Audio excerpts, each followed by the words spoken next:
Sactown Sports Headlines. I'm Chris Verlad with your Sactown Sports Headlines. The Chicago Bulls announced today that Lonzo Ball will miss the remainder of the 2022-23 season. Ball has not played a game since January 14th of 2022 and has had 2 knee surgeries since then. But Ball has still not been able to run, cut, or jump without pain. The Bulls will be getting some help with Patrick Beverley finalizing a deal to sign with the team. Adrian Wojnarowski is reporting that the Bulls will waive center Tony Bradley today to clear a spot for Beverley. Brooklyn Nets head coach Jacques Vaughn has agreed to an extension that will keep him under contract through the 26-27 season. The Nets are currently 5th in the Eastern Conference, and Brooklyn has the 5th best record in the league with a 32-19 record since he took over for Steve Nash on November 1st. It's 11 o'clock. That means it's time for Deuce and Mo. live from Sacramento It's Deuce and Mo. on Sactown Sports. We are live! Happy Tuesday! Had a little brief all-star break for Deuce and Mo, but we are back and ready to go. 11 to 2 p.m. Pacific time. Hey, I'm Deuce Mason. That's Morgan Reagan. Chris Verlad also here. How you doing, Mo? Oh, I am just the best I could ever be. Really? I don't know. Am I? I Who don't- knows anymore? I was just asking you. And you No, just, buzz. You know what's funny? I just had so many epiphanies over the weekend and just like, How do you spell epiphany? ooh, don't know. E. Can you just try?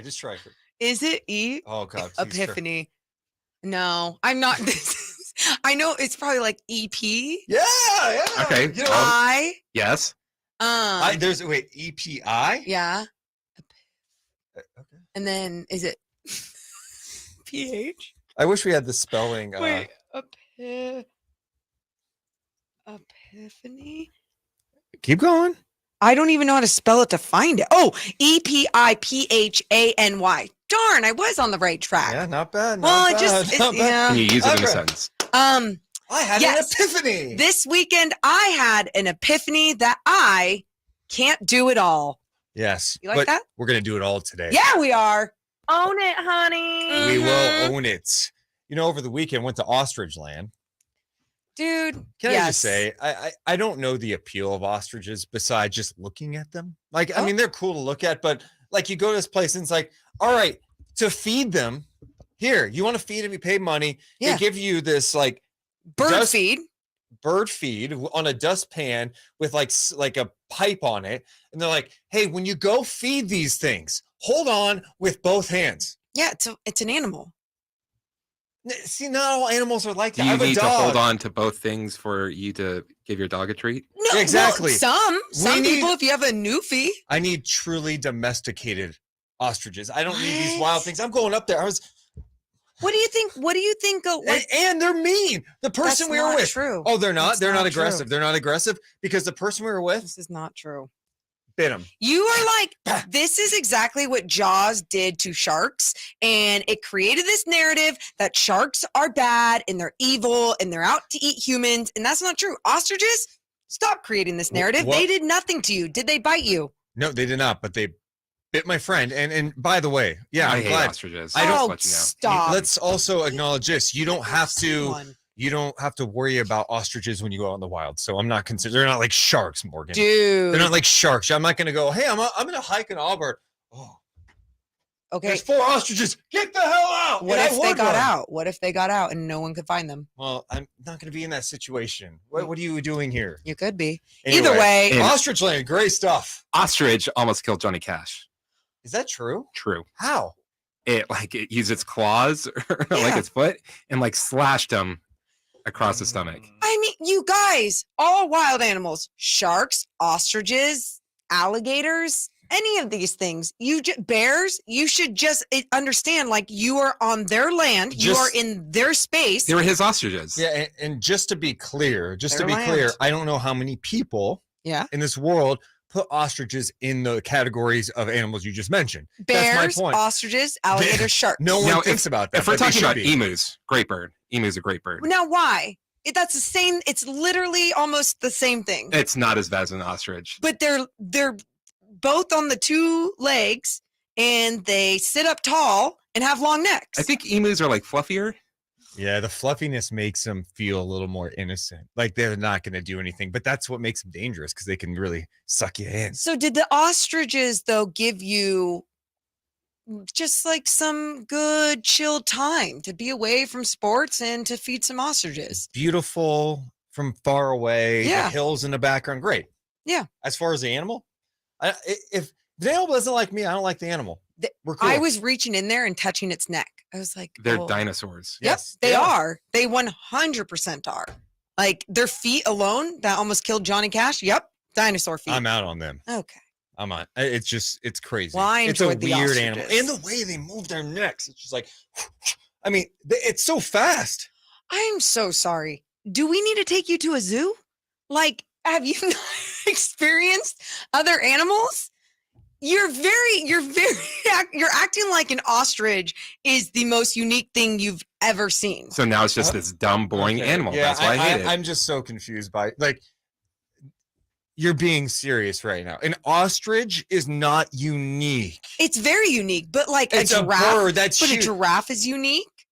Okay, I'm not saying a giraffe's not unique. Where are you going with this? My point is the way that you're sounding like with the ostrich, you sound so terrified. Like, look at its neck, how it moves, and I'm like, there's lots of animals that move like that. Yeah, there a ton that have long necks that can move really fast down, that have these huge talons as feet.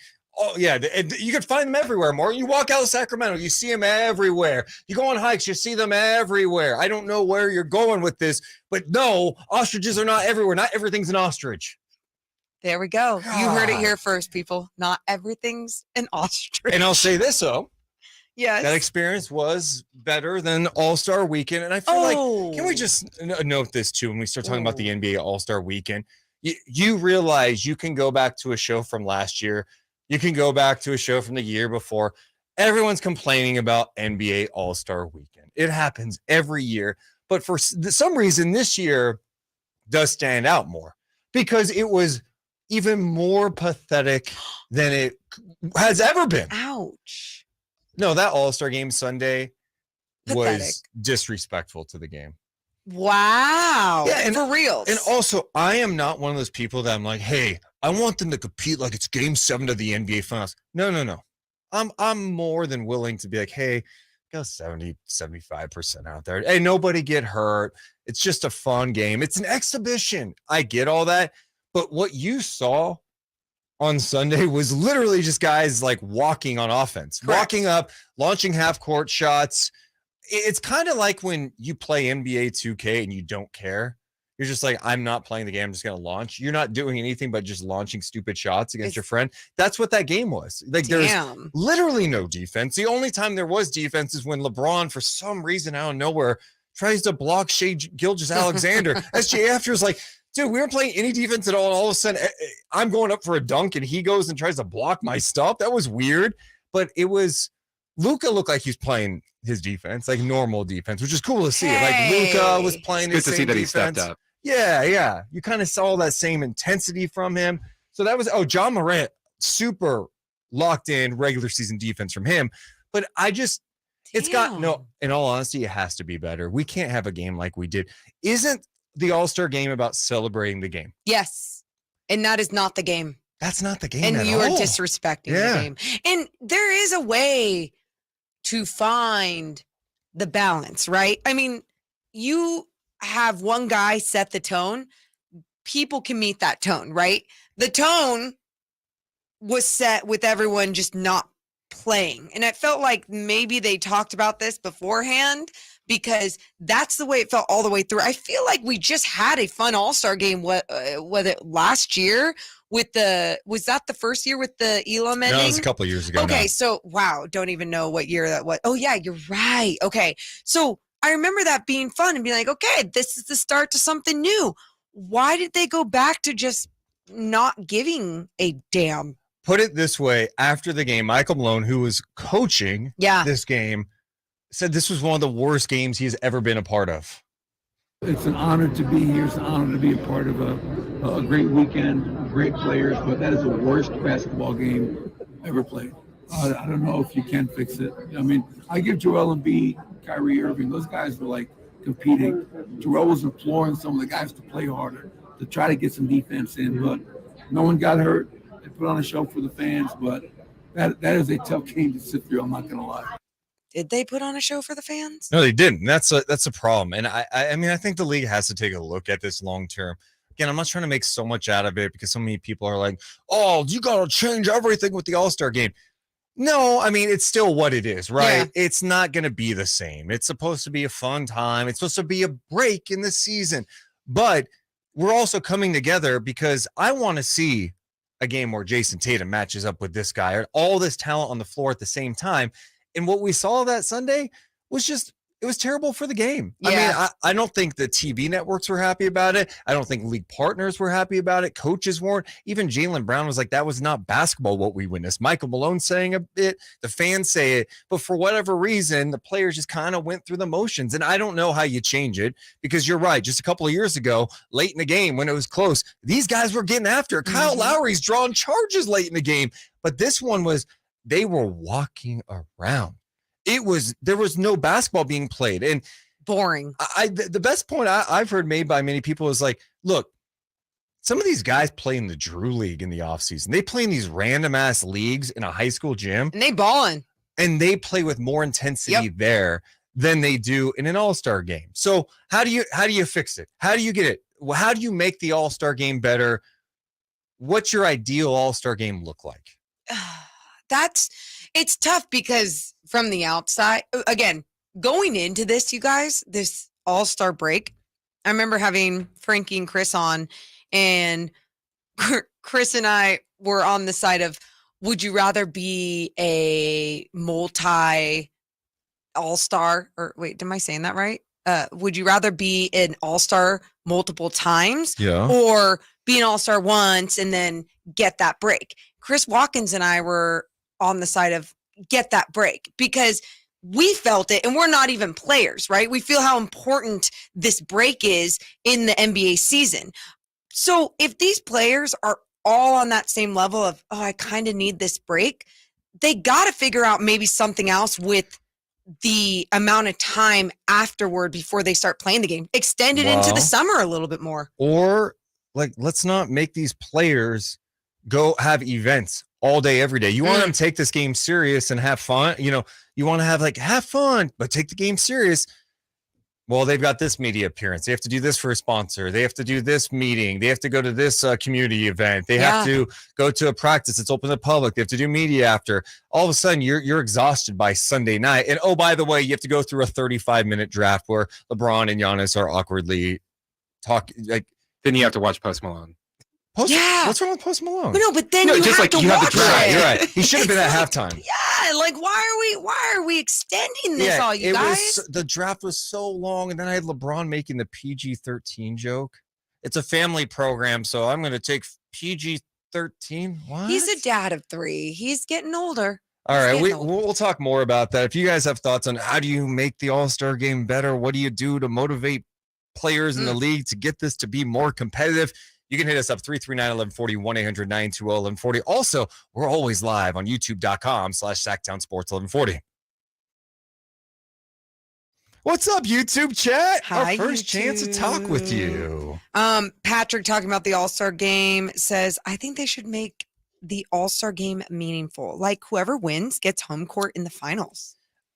I don't think you can do that, but like... I mean, why would someone in the play-in care about that? You know, who cares? I don't know. I here's the incentive, and this is what we could talk more about this The incentive is terrible.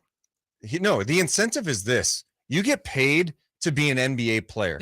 This is a big event. You're being honored. Just go play a game. You get paid millions to go play. Just go have fun and play. Now, what are we doing? The incentive that they're selling, which I absolutely hate about the All-Star game, is, hey, if your side wins, this charity gets the money and this other charity does not get the money. Right. And I thought it's going to be like one of those fun things of just like, and you know what? And then the team that lost, we're matching it. You're both getting the same amount. No. That is kind of like, that's... It's gross. You get bonus to be in the game. You get the exposure.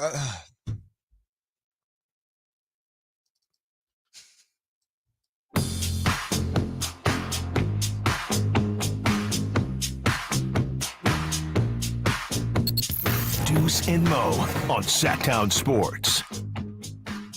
Deuce Mason, Morgan, Reg.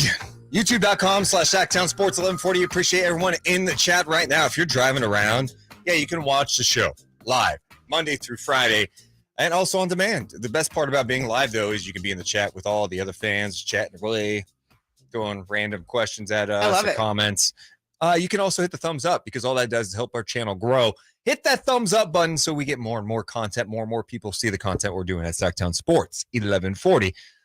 Morgan, we're talking about the All-Star Game incentive. That is one word I can't stand when it comes to hey, maybe the league should do more to have the players want to play harder. Maybe a bonus, maybe home court advantage in the NBA Finals. What are we talking about here, Morgan? You get bonus in your contract when you make the All-Star Game. You get bonus. You get exposure. You know why you do it? Why? Because you care about the league. Because you care about the game. You want to promote the game, and you do it for kids watching at home. You know, when I was a kid watching the Western Conference take on the Eastern Conference, something I think they should just go back to. This whole Team Giannis versus Team LeBron thing. Let's cut the crap. Yeah, Stop trying to be cute. I'm not even acting as if they played it like it was a playoff game. They didn't, okay? It was still a lot of ugliness. It's been ugly for years. This was just the worst it's ever been. I just want to just see some level of competitiveness. At least hey, if you want to mess around the first half, go ahead. But you know what? Let's take it a little more serious in the second half. Let's make it a game. Let's put on a show. There's a reason why a couple of years ago, we were all engaged with it. Elam ending, this is awesome. The players were into it. And for whatever reason, this year, the players were we're not into this at all. And I don't know the reason. So the incentive is go have pride. Sure. I mean, you can say that, but isn't that what you want for so many things in life? You just tell people hey, just care about each other. And there's laws and bills that just don't, right? There's just things that don't care about one another. And so you want that to happen, but that's not how the world works. And when it comes to this crap, it's these guys, they make so much money, much money. And then they have so many more bonuses, let's say, put into their contracts that if they get hurt or if they can't, achieve one of those bonuses because they got hurt in a silly all-star game, then that screws with their money. And my point to that, though, is even if it doesn't screw with their money, it screws with their team. It screws with them getting wins. It screws with them getting in the playoffs. Sure, but let's go over all the time. That's my point. Been a serious injury in the All-Star game. And that's my point. And you look at LeBron hitting the rim on his hand, finger, whatever. He got taken out. Okay, he's not going to be out 6 to 8 weeks. And if he is, then his bones are just getting old. Yeah, the reality is you just can't see jogging, walking up. When is basketball at its best? When it's fast paced and balls moving. One of the best moments of this game for people was when Jaylen Brown and Tatum went one-on-one. Oh. And you're and you know what's sad is that you made that noise because, that was awesome. It was. They were going at 45%. Oh, yeah, definitely. Right? There was no. Loved every second. I won't let you drive past me, but go ahead and shoot it. Yeah, the contest was let me close out on your chest. Cool. Just give me some more defense. Just give me a little run a play. We were just talking about with Kyle Draper and Jay just a little bit ago about, man, Sabonis isn't made for the game. Jokic isn't really made for the All-Star game. Imagine if the ball was moving. Yeah, imagine if it was. That'd be sexy as hell. Sabonis just running some stuff, right? Dribble handoffs, getting some things going offensively. He could have some highlights. You just go out there and play the game you normally play, which is basketball. What we saw on Sunday night wasn't basketball. And it was just, it's unfortunate for so many reasons. And the league has to find a way to clean it up. And I don't know what the answer is. What do you do? Yeah, because how many times have we talked about this where we're at a 4-point line? Does that fix all the problems or something? No, it does not fix the problems. But then, Deuce, you talk about that moment that LeBron James tried blocking SGA going up for a dunk. You would hope that tone was set at the beginning of the game. So then guys are ooh, okay, we're playing for real. You want to try and block my shot? I want to try and block your shot. We want to see a little bit more of that. I think too many people are worried about the injury, someone rolling an ankle, someone hitting their finger on a rim, whatever. But at the same time, I mean, then don't have the All-Star game in the middle of the season.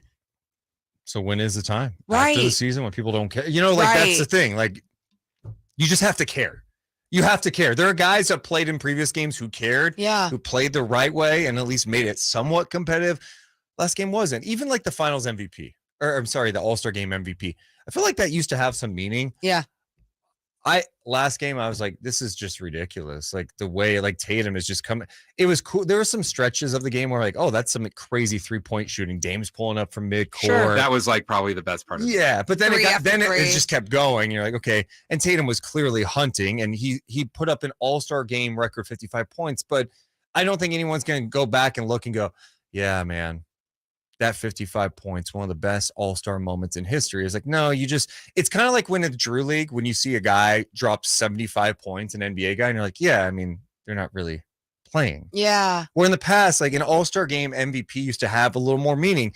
That meant nothing. It was, as a hardcore NBA fan, it was just it was a waste of my time. It was like a long AEW pay-per-view that went like 6 hours. You're like, I don't know. Now you're I just stalking watched. like dumb. No, it was that bad. Dude. That's how I was just so disappointed when with it it. feels like a waste of time, and that like me as a basketball fan, I go, oh, I want to watch this because I want to enjoy. I want to be entertained. And then I'm bored. Yeah. And I don't have much time to waste right now. And so when a moment is wasted, it really grinds my gear, Chris. In the YouTube chat, Tall Chinese guy says, you have 32 players. You have 8 4-man teams, 3 versus 3 all-star tournament, snake draft, top 32 players, regardless conference, cash prize to the winners. Again, people brought up the 3-on-3. People have said, go 1-on-1. I'm like, so they're going to try in those games? Like, why would it matter if it's 5 versus 5-on-5, 3 versus 3, 1-on-1? You either try or you don't. Yeah. Okay. What would be, what's your answer to this problem? My answer to this problem. Yeah. And I know you already said play with pride. And I'm like, yo, that's great and everything. You can't force someone to play with pride. Can't force him. Oh, he's standing up. God, these are the days I wish David Stern was alive, man. Oh.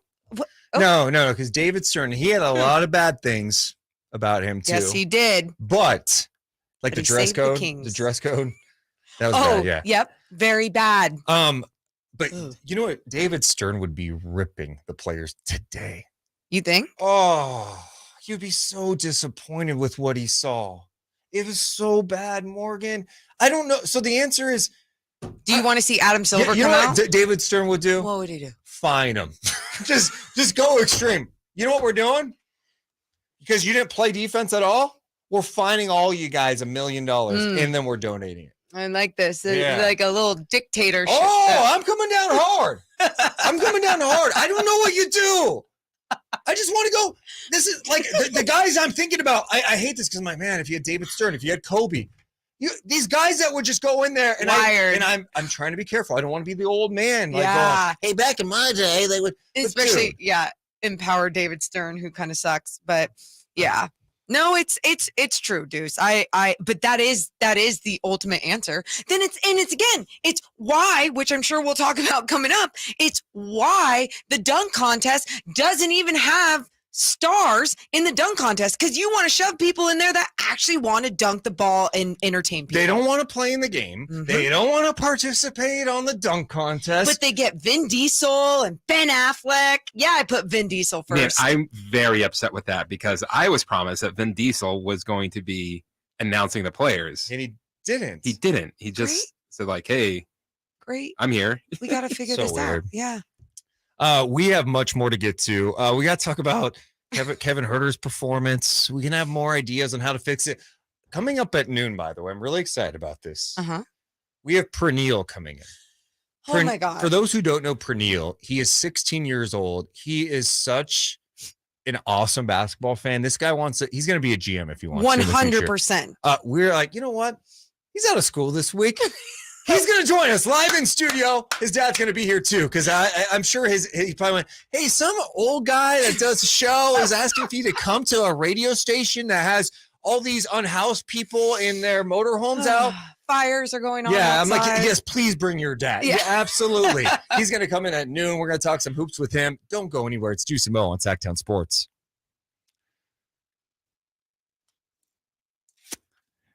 Okay. Over under. I don't know what happened to over under because he is over under's leading the chat lately with like just weird comments. Why is he in studio? Why can't he just call in? Wait, why wouldn't you want to empower but who cares? Like what's it to you? What's it to generation? you? Does it impact you if he calls in versus in studio? Why not have him in studio? We're about the next gen. So it's all about empowering. Yeah. I mean, you're going to want Praneel's Riz on the YouTube page, right? His one or no cap. Bussin'. What if we talk to him like that the whole time and he's like, guys, could we not? Oh yeah, we have to remind him that he can't cuss too, but I'm sure he knows. I'm sure he's going to be dropping F-bombs in front of his dad. No, in front of his dad. Brooke, why not have Praneel in studio? Why not? Over under, I'm just asking you to apologize. Also, if you're in the chat, make sure to hit the thumbs up button. Let's get it to over 100. I'm just asking you to apologize. I'll be right back. Sweet. Oh, is it what we think it is? Yeah. Oh, wow. Chris. If you don't mind. It's tingle time.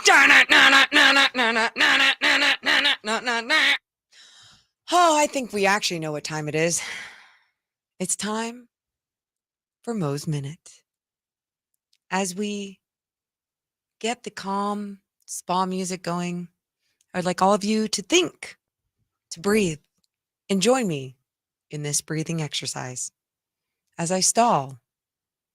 As I wait for the commercial to end. Ugh, so annoying. What is this? What is this? How am I supposed to get calm? Now. Oh, closing your eyes. Good, Rory. That's a good start. Good start. We're just waiting for one thing to happen. Oh, thank God, because I was about to go 8S.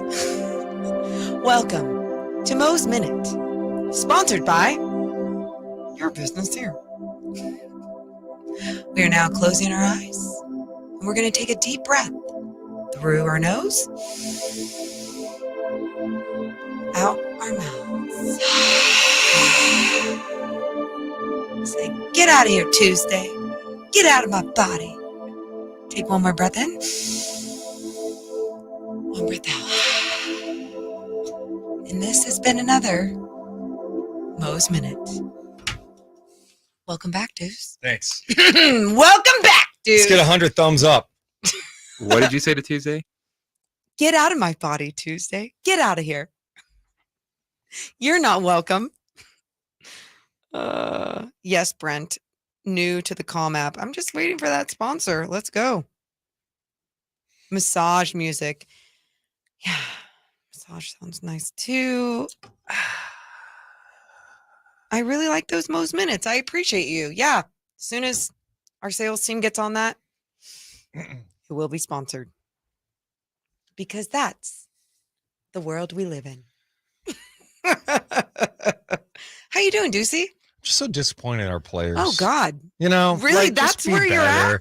Just be better. You need the Mo's Minute at times, I think. I don't need a minute. Oh. I need I need to do the Aaron Rodgers, go into a dark hole for a couple of weeks. Oh, it's 4 days. That game makes you want to go into solitary confinement. Yeah. I don't think that's it. Thank you, Wendy. It was fantastic. Oh. Thanks, Wendy. Sactown Sports. Headlines. I'm Chris Verlod with your Sactown Sports headlines. The Chicago Bulls announced today that Lonzo Ball will miss the remainder of the 22-23 season. Ball has not played a game since January 14th, 2022, and has had 2 knee surgeries since then. the ball has still not been able to run, cut, or jump without pain. The Bulls will be getting some help with Patrick Beverley finalizing a deal to sign with the team. Adrian Wojnarowski is reporting that the Bulls will waive center Tony Bradley today to clear a spot for Beverley. Brooklyn Nets head coach Jacques Vaughn has agreed to an extension that will keep him under contract through the 26-27 season. The Nets are currently 5th in the Eastern Conference, and Brooklyn has the 5th best record in the league with a 32-19 record since he took over for Steve Nash on November 1st. It is 11:30. Time to check out Coastside Medical Clinic, who's dedicated to providing breathtaking remedies for men. And now more of Deuce and Mo.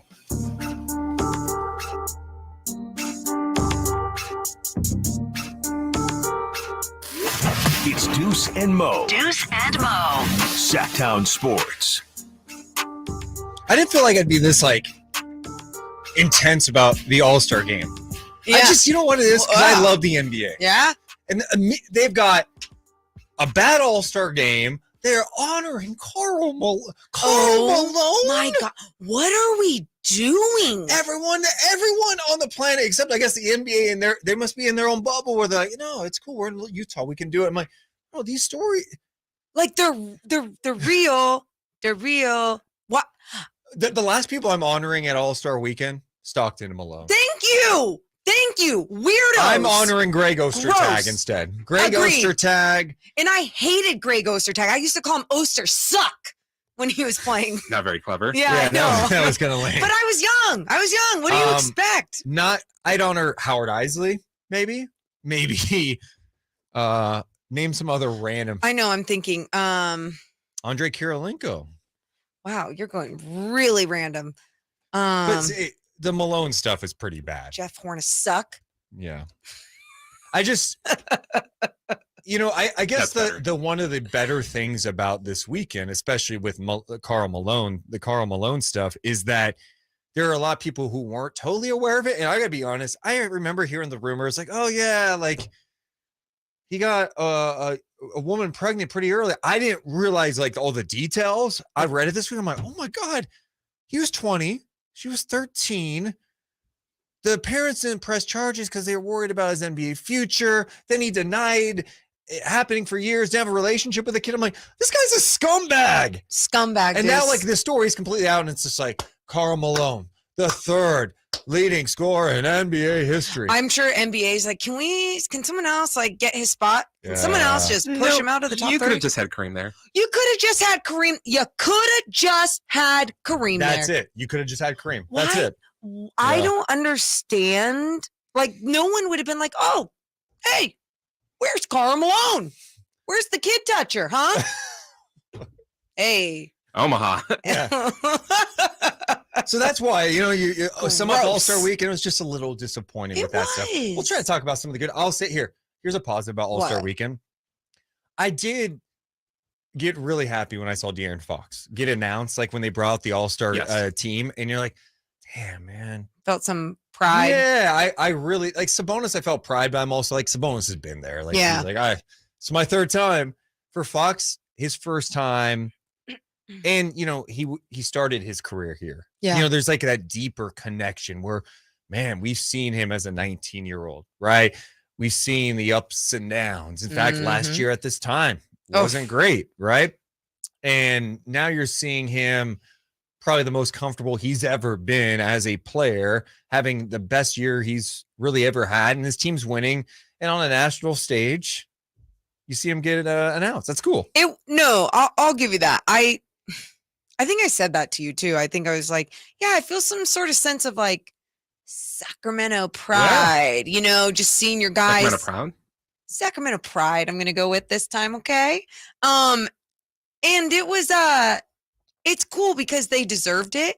But at the same time too, like even when they were like De'Aaron and and obviously Sabonis has been there. This is his third time, but mostly for like De'Aaron or some of the first timers, you feel like they're the freshmen. You feel the rawness of them kind of feeling uncomfortable and being like, these are big NBA players that do this in their cities that they play in. Yeah. But then when they're here with the other big players, they sink a little bit. So it was fun to see everyone just kind of come back down to earth, try and just follow the lead of what the vets were doing, and the vets weren't setting the good example. So I'll say, as happy as I was here, like De'Aaron Fox, I'm like, yeah, that's our guy. And then it totally went away as soon as he kept going lower and lower on the pick. It's just, are you seriously going to do this? Oh, I got so irritated. Are they going to be the last two? I was so done with Giannis and LeBron because I'm like, like, why are the Kings getting picked near the end of this draft? Yeah. Like, because I felt disrespected in that moment. I know you did. You both did? Yes. Wow. I mean, okay, here's the thing with it too. I think sometimes some of these guys, they go with the narrative as well. I think De'Aaron got picked for LeBron, obviously, because of Team Clutch, right? Yeah, but he even picked some guys that weren't clutch I ahead know. of him. And I was like, all right, I forgot he's clutch. I got to get him in. I know. So that happened. That was a little weird. And really, it's like, you've all played against Sabonis. Look what he was doing against every single one of your teams, right? Yeah. Like, why isn't he in there? And it's because they wanted some flashiness. They wanted some fun, which is why Giannis picked a starter and Ja Morant before even getting to the starters, which was hilarious. Yeah. But yeah, and it was all kind of messy and weird though too. And you look at what happened with Jokic and everything. It was just a bizarre moment. You can hit us up too in the chat. We appreciate you guys. If you're in the live chat, get to 100 thumbs up. Hitting the thumbs up just helps this channel grow. YouTube.com/Sactown Sports 1140. You can also hit us up 1-800-920-1140 on the phones, like Sam. Hi, Sam. Hey, Deuce, how you doing? Oh, I've never been better. Attaboy, you know who I am. Of course, Sam. And anyway, hey, here's my two ideas what I think could help the All-Star game, which you're right, was the worst I've ever seen. In fact, I just turned it off after a couple minutes. But I would put the defense in some sort of a 2-1-2 zone. So you'd have guards on guards and a center on the center, and then forwards might be on forwards. But the other thing I would do is not allow the ball to cross midcourt until all 5 defensive players were back down the court. Wow. Can you imagine? And they enforce it. They blow the whistle. Sorry, I got to stop this. You want to have a game where nobody watches it, or you're Right. going to have a game where somebody watches it? I'm Sure. open to your idea, Sam. I appreciate it. I will never watch another All-Star game the way they put it on. See? Ooh. I am done, and I've been. As Deuce knows, I've been a King season ticket holder since 1985, and I've probably been to more games than you folks put together. Wow. Yeah, Sam I'll tell Sam you. has been a Kings fan for so long. He was actually at the 1951 Rochester Royals parade, I think, right? Oh What? no! I was when George Mikan was center for the Minneapolis Lakers. Yeah. Wow. So hey, there you go. I appreciate it, Sam. Thanks All for right, checking. you guys have a great day. All right, so- Bye, Sam. Okay. That's awesome. Couple of things. But I think that's who I believe it is. Sam would give me some random things at Kings games, like over the years. Like what? Beno Udrih signed basketball shoe. Whoa. Yeah. What else? Random Kings stuff. I so much I can't even. That is so cool. Super nice guy. But you gotta love that I'm like saying I don't want to feel like an old man, but blah blah blah. Yes. And then I got 95-year-old Sam calling him like, yeah, I'm with you, Deuce. Now I have to am I wrong here? Well, no, I think you basketball purists have the right mindset. I think it was funny you coming into today's show with so much pent up anger, which I think is from other things as well. But My childhood. yeah. Yeah. Your childhood on a Tuesday, I'm sure. Ostriches, other things in life, and then the NBA All-Star game just to top it off, like bringing a crap performance. No, and I think you venting, like being able to kind of talk about it with other sports fans and obviously we're in an NBA city, it made you feel empowered. Like, yeah, no, this is not right. And I'm not going to watch it like this, and neither is Sam. Thank you. Now that I think about it, What? and you're talking about basketball purists, what if instead of trying to make it the game more exciting, what if they go the other way? Make it just for the purists, and it's like original peach basket, no shot clock, yeah. no The key. cage around. They used to call them cagers. Yeah. What if you got the players now to No play dribbling. that game? Had to make 5 passes before taking a shot? Yes. God, basketball sucks so bad back then. What? There's no shot clock. Go on YouTube and it's just like dun, dun, dun, dun, dun, It dun, wasn't dun, it wasn't dun, great, dun. but the fundamentals Oh, get out. The fundamental. Go look at the fundamental jump shots back then. They were awful. Okay, so we're talking about like 19, like so early yes, 50s, Morgan. the game, yes, was definitely not as entertaining or fun, but the fundamentals that it's brought throughout the years to create that style of basketball. That's my favorite style about fast-paced, fundamental basketball is my favorite style. Yeah. Rory in the chest says dunks should be illegal. That's one. Yeah, just stop. No dunks, no nothing. No 3-point line. Oh man, I don't remember when we break anymore. I think we have to break now. Is this when we have to break? Okay, we'll do that right now. But we're always live on the YouTube page, even during breaks. YouTube.com/Sactown Sports 1140. It's Deuce and Mo. Deuce Mason. They'll break the peach basket, says IPH. Maybe. And they need to use the ball that they used back then. Oh, so like it doesn't really bounce and it's like a giant leather medicine ball. Yeah. No, good, Chris. This is very good. Also, we are 3 away from 100 thumbs up. Hit that like button. The thumbs up button helps us grow. Thomas in the chat says, did I miss Mo's Minute? Relaxing, soothing meditation. You did. Chris, can we get a quick Mo's Minute? Again? One breath. Second time in like one breath. Welcome back to Mo's Minute. We're going to take one quick breath. Deuce is going to join us this time. Welcome. Deuce I will say, welcome. You have a really good voice for this. Thank you. Doesn't she? Like yes. she could be hired to do this. You could be like the people that reads the stories while you're trying to get this. How much do they get paid? Would I still have to do this job? Or would that be enough to make a living? How would I do it? Let's see. Right now, you're making my ears bleed. Okay. Okay. Shh. Okay. Take a deep breath. I can't. Okay. Stop. Okay. Take a deep breath. Deuce. Scumbags. Take a deep breath and breathe out. You're supposed to breathe out. You breathe in, breathe out. Breathe in through your nostril. Like that? Feel it in your stomach. What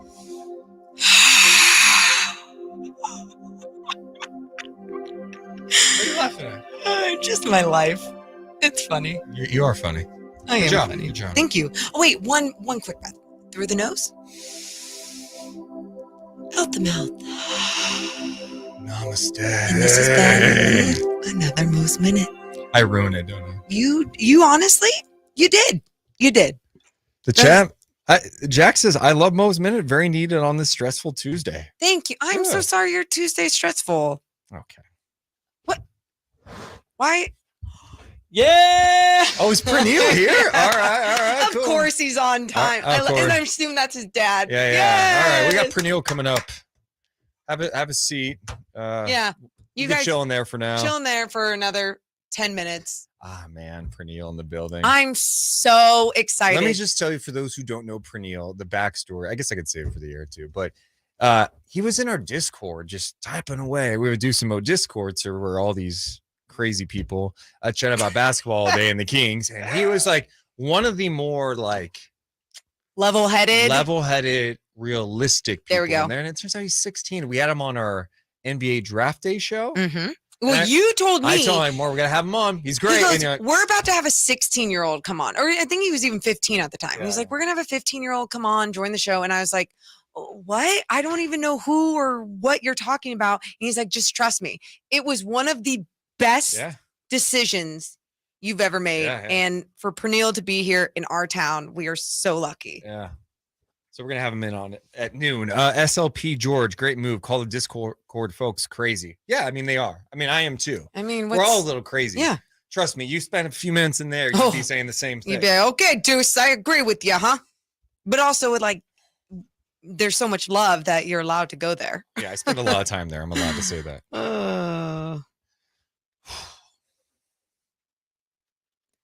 Patrick spent Mo's Minute in an ice bath. Very nice. That's really good for you and your soul. Brian says Kayvon was saving those makes for the playoffs. I hope so. I hope so. My God. I actually have some interesting numbers regarding that, by the way. Oh, okay.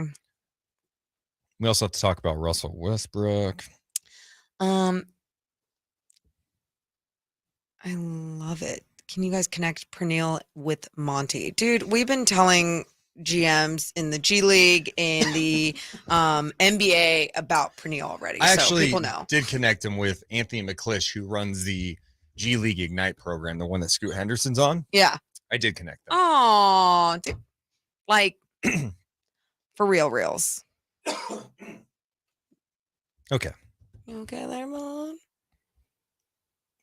I feel like this is like a 17-minute break. Is it just weird? It has been 5. Okay. Glad we have the YouTube. Thank God. Sean says, we need a show that's just all Westbrook talk. I mean, we could easily talk about...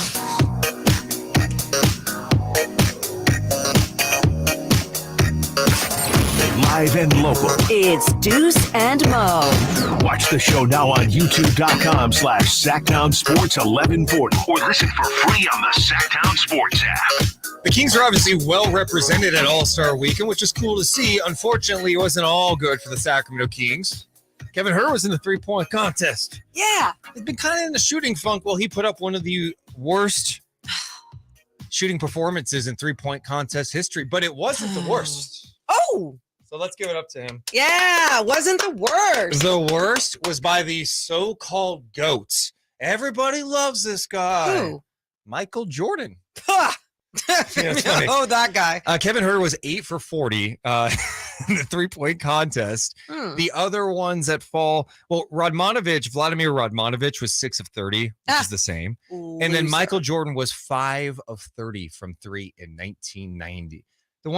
And shout out to Michael Jordan for like being a guy who like participated in the dunk contest, who did the three-point contest, played in the game, but kind of wild. I felt so bad for Kevin Huerter. I mean, you go after Julius Randle, who got put in the three-point contest last second, and he was not very good. And you follow that, and you're like, okay, man, what's going through? Think about that. Everyone's watching you. It's a contest, and you're just clank, clank, clank, clank, clank. Yeah, that sucks. It can't feel good, 1, but 2, Deuce, you and I kept talking about it the week of the All-Star break and three-point contest and going, hey, this could be a good moment for Kevin Huerter to really gain his confidence. And I think it had to have done the complete opposite. Yeah. Would you have faked an injury? I would have limped off or grabbed my wrist for sure. But then everyone would freak out. No, I'd be like, it's okay. It's okay. Sore wrist. Thumbs up. Oh, thumbs up. Yeah. Shoulder? Elbow. Oh, elbow. We got an elbow injury. I hit it on the stand. No, that's what you do. You fake you accidentally awkwardly hit the rack. And go, yes. Yeah. But then you'd go down as the first person in NBA history to get hurt during a three-point contest. Could you imagine? What's worse, finishing with 8 or being the first person that gets hurt? First person that gets hurt. Because then those numbers, it's like, oh no, he didn't really do that bad. He obviously hit his elbow or his wrist on the ball rack, which obviously forced him to perform just like that. Well, let's hear some of it from the other night when Kevin Huerter was in the three-point contest.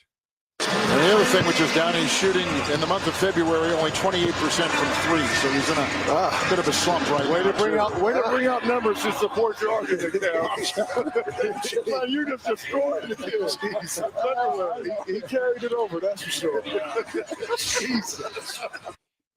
They weren't done, Morgan, Draymond, Reggie. Kevin Huerter, you got to come back next year and do better, man. He won't be invited back next year.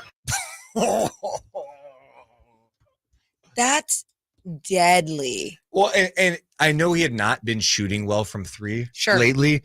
He was still headed into the All-Star weekend, a career high from three-point land. Yeah. So it's not like he's been terrible this year. He just couldn't make a thing. But he has, I think we've seen the flashes as of late where we're like, okay, maybe he's getting things going again. And then you see, okay, not too many threes this game, just more in the mid-range game, whatever. Like if you're winning, that's okay. But it is pretty wild to see him have the start of the season he had and then to be right here at the All-Star break. Not only at the All-Star break, before the All-Star break, and then at the All-Star break. What is he going to be like after? Here's my tweaks with All-Star Weekend. Deuce has more tweaks. With the 3-point contest. I wanted like deeper threes. Uh-huh. You know what? Oh. What? You do not shoot with racks at any point. No one shoots with racks. What player gets comfortable shooting with racks? We get rid of the racks. And how do you want it? It's kind of like when at the home run derby where you have like they're like your dad someone pass you it. the pitch. Yep. Pitch it to you. Yeah. He'd have Sabonis just dribble handoffs and then do it that way or whatever you like. If you I wanna like pass, have someone pass. Why are we doing racks? No one does that during the game. You don't shoot it like that in a game. You're getting it passed to you in your spot. I mean, but it's kind of supposed to be fun, like the dunk contest. Oh, I'm making it fun, making it more realistic. Oh God. Okay. Kevin Huerter got screwed by the racks. He got screwed by you heard it here first. We want to abolish all the racks. Think about how Huerter had to practice with human Jay Triano and racks. Luke Laux. They don't even make them. Teams don't even use them. Honestly, and we expect this guy to do it? And let's be real. Those racks that they're using, like before games, they're off to the side, whatever you grab your basket. No one uses racks. Well, I mean, there is a basketball rack off to the side. They just hold the basketballs. Right. They're not used like, hey, in any way, shape, or form. So why do we do it for the contest? I honestly, I like this. I think this is the best angle when you look at the Kevin Huerter 3-point competition and that it wasn't his fault. It was the rack's fault, and we still don't know if today he was injured by a rack or not. It's possible. It is at this point. We are going to start that narrative. Yes, we are starting the narrative that the racks have to go, and it's possible he was injured because there's can't really explain it. No, can't explain it, and screw all the guys that were on there saying that he won't be invited next year because he will be, and he's going to do much better. That's what I was going to ask you. If it was you, they're like, hey, do you want to? No, you're not. Sorry. It's over. You're not coming back. Keegan, you ready? Yes, you can come, Keegan. Oh, yeah. Yeah, I guess if I was Kevin Huerter's advocate, if I was his Paul Heyman, I would be making the point that he is better than Michael Jordan at the 3-point contest. Okay. MJ calls himself the GOAT. Well, my client, Kevin Huerter, knocked down more threes than MJ in a 3-point contest. Facts. And there's no denying it. I think that's we are sounding like homers right now. Yeah. And that's okay. Mac McClung. Own it, honey. Thank you. Mac McClung won the dunk contest. I know we're going to go more in the dunk contest later. Cool. It's a name. The one thing I saw from some people who maybe I felt like found out last minute that McClung was in the dunk contest. Why is he allowed to play? I mean, he's at 2 NBA games. He hasn't even played an NBA game this year. Why is he in the contest? How is he even allowed to participate? Should we just have random people off the street?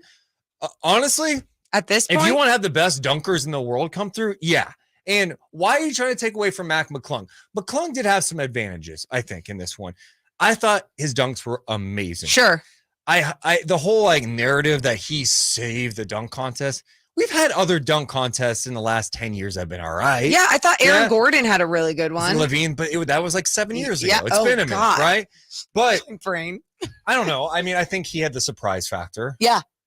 He also had the shorter white guy can do this factor that played into it. But his dunks were awesome. And I do think he's officially an NBA player now. He's on a deal with the Sixers, but I think he belongs in the NBA. No, I'm totally with you. I mean, we mentioned this on the morning show. We've called games, G League games with him playing, and it's not only like, oh, this guy can score. It's what he does a little bit of everything. Yeah. He has so much bounce that he gets up and gets rebounds, makes second chance opportunities for his squad. Like, he can do a lot even with his size. You just got to put him in the right positions. All right, coming up next, I'm really excited about this. We're going to talk some more Kings basketball All-Star Weekend with someone who is a rising, whatever he wants to do in his life. I'm not going to keep pressuring him to be an NBA GM, but he could be if he wanted to. He can do anything he wants. He's a local kid. He's 16 years old. His name is Praneel. He joins us live in studio. Coming up next on Sactown Sports. Yeah. I have to pee? Two boxes?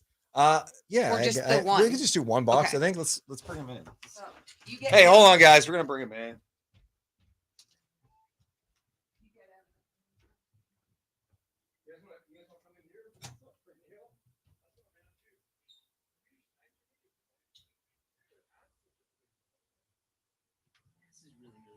Good. I'm glad. I know it's a.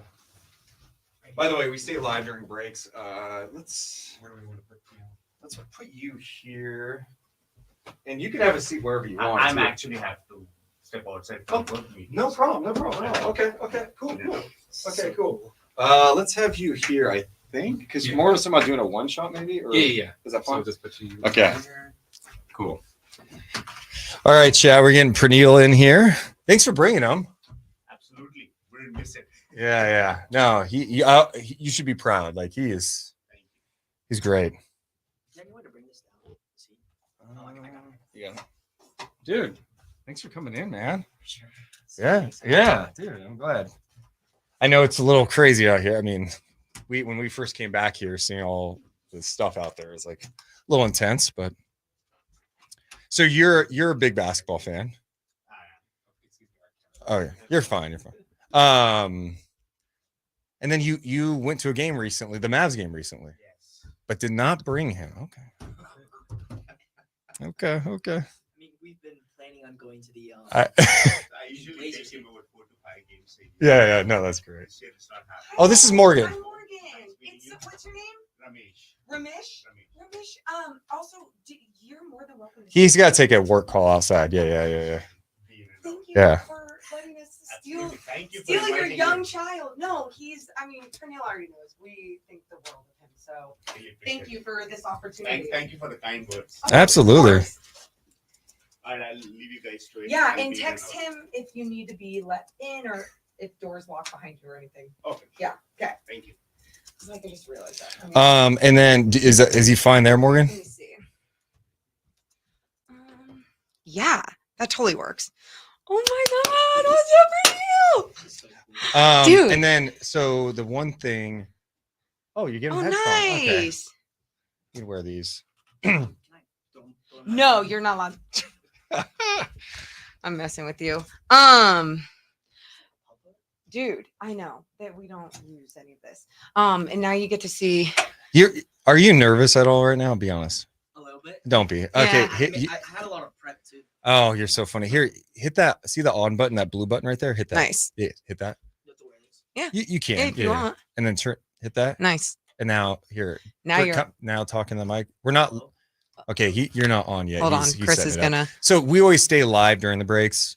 We're in a break right now, but we'll get it all set up. Yeah, and this is like it's just like the podcast, except it's so funny. I said to Deuce, I was like, we have to remind Praneel that he can't cuss, and then Deuce is like, yeah, his dad's here, he's not gonna cuss. I mean, yeah, I thought about that because I was listening on the way here. And like I was like thinking, what happens if I cuss? What will my dad say? Because like on the draft stream, I think I said like one thing, and then he like completely missed it. So I was like, let's go. I got lucky. Okay, so if you were, I would say just don't. Yep. But if you do, like Chris, there's a button here we can hit that would. A dump button. Isn't that cool? But just Which think, I really don't want to hit today. yeah. So don't. Yeah.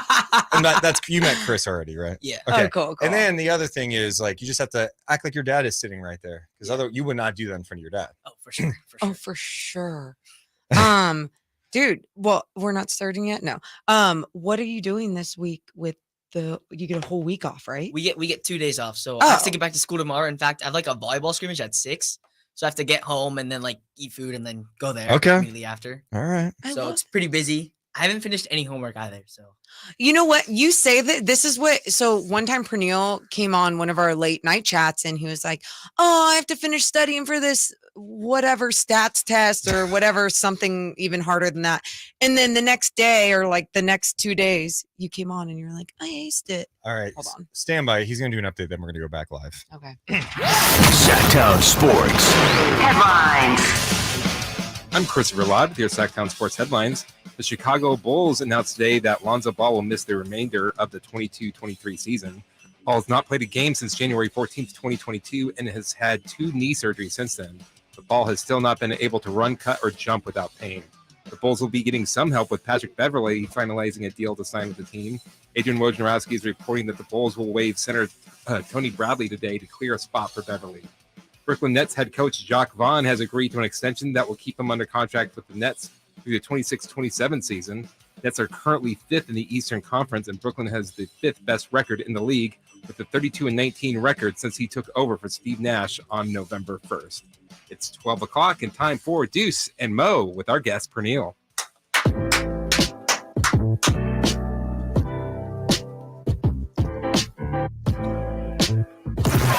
It's Deuce and Mo. Deuce and Mo on Sactown Sports. So many ways to get the show, by the way. We're live.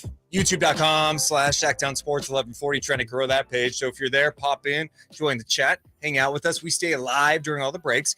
You can also download the free Sactown Sports app, or of course, listen the old school way, 1140 AM or 96.1-2. Super excited right now, Morgan Reagan. I'm super excited right now. We had a few days off to kind of unwind. Now we're back doing a show. We start hour number 2 with someone that we really like a lot. A lot. Someone that, just a little backstory here. We've got Praneel. Praneel is a local kid who is a hardcore basketball fan. And I know what some of you may be thinking. Oh, cool. A little kid who might like hoops. So little. No. He knows more about basketball than you, and you know it. Facts. Seriously, we had the chance to talk to him in our Discord, and he was part of our NBA draft show we did for our podcast. Just amazing. And so we thought, hey, he's off today from school, so let's bring him in studio. Let's welcome to this show for the first time, Praneel. Praneel, how you doing, man? I'm pretty good. How are you guys? Good. Okay, I know you've done this stuff before because you've done the whole like Zoom thing with us. Are you more nervous because you're in studio, or?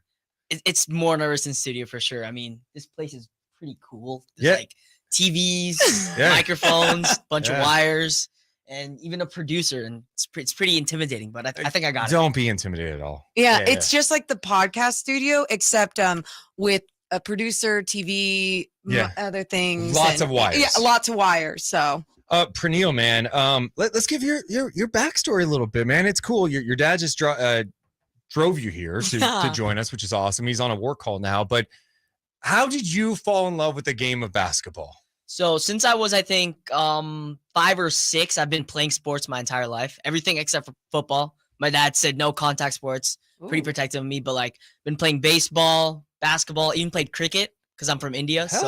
Played cricket until I was like about 10, but I've always loved basketball the most. So I played competitively for I think 2 or 3 years. And then I got to high school. I'm not the tallest guy. A couple of my friends made the team, not me, but not the tallest guy. I'm smart. I'm kind of athletic, but like not tall. So I didn't make teams. So I've always watched basketball. When it comes to the NBA, I've been a fan for almost 10 years. I was a Kobe fan starting out, big Kobe fan, and then became a Kings fan after he retired. So I've been a Kings fan for pretty much my entire life. And my big thing is the draft. Since the Kings always suck, I've always looked at the draft. Yes. And, I told the story on the draft stream, but I was in India for the draft, 2018 draft. So you gotta go. You gotta bring that draft up. You gotta bring that draft up. Yeah, I do. I mean, it's my origin story, so we have to bring it up. We need your origin story for sure. I was in India. Me and my dad, we've always been we were talking about Luka that entire week. You know, Luka Doncic, he's gonna be a king. Excited to get the second pick. He's gonna be a king. He's the next guy. And so the draft in India starts around 5 o'clock. So we woke up really early to get ready to see the pick. First pick, Ayton. That was expected from all the rumors and stuff.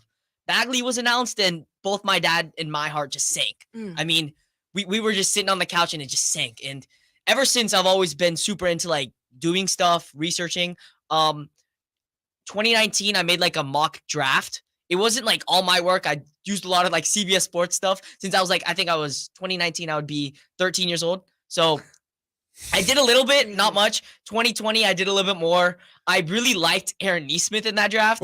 We got. I mean, he's been a lot better. He's fine. Yeah. And did not expect Halliburton to fall. Was happy about Halliburton. He's obviously great, and he's doing great things in Indiana. And 2021, I really liked Şengün. Did not expect the Davion Mitchell pick. I also really love Franz Wagner. Those were your guys. Franz Wagner is currently one of my favorite players in the league. He's incredible. Dude. He's awesome. Shout out Orlando.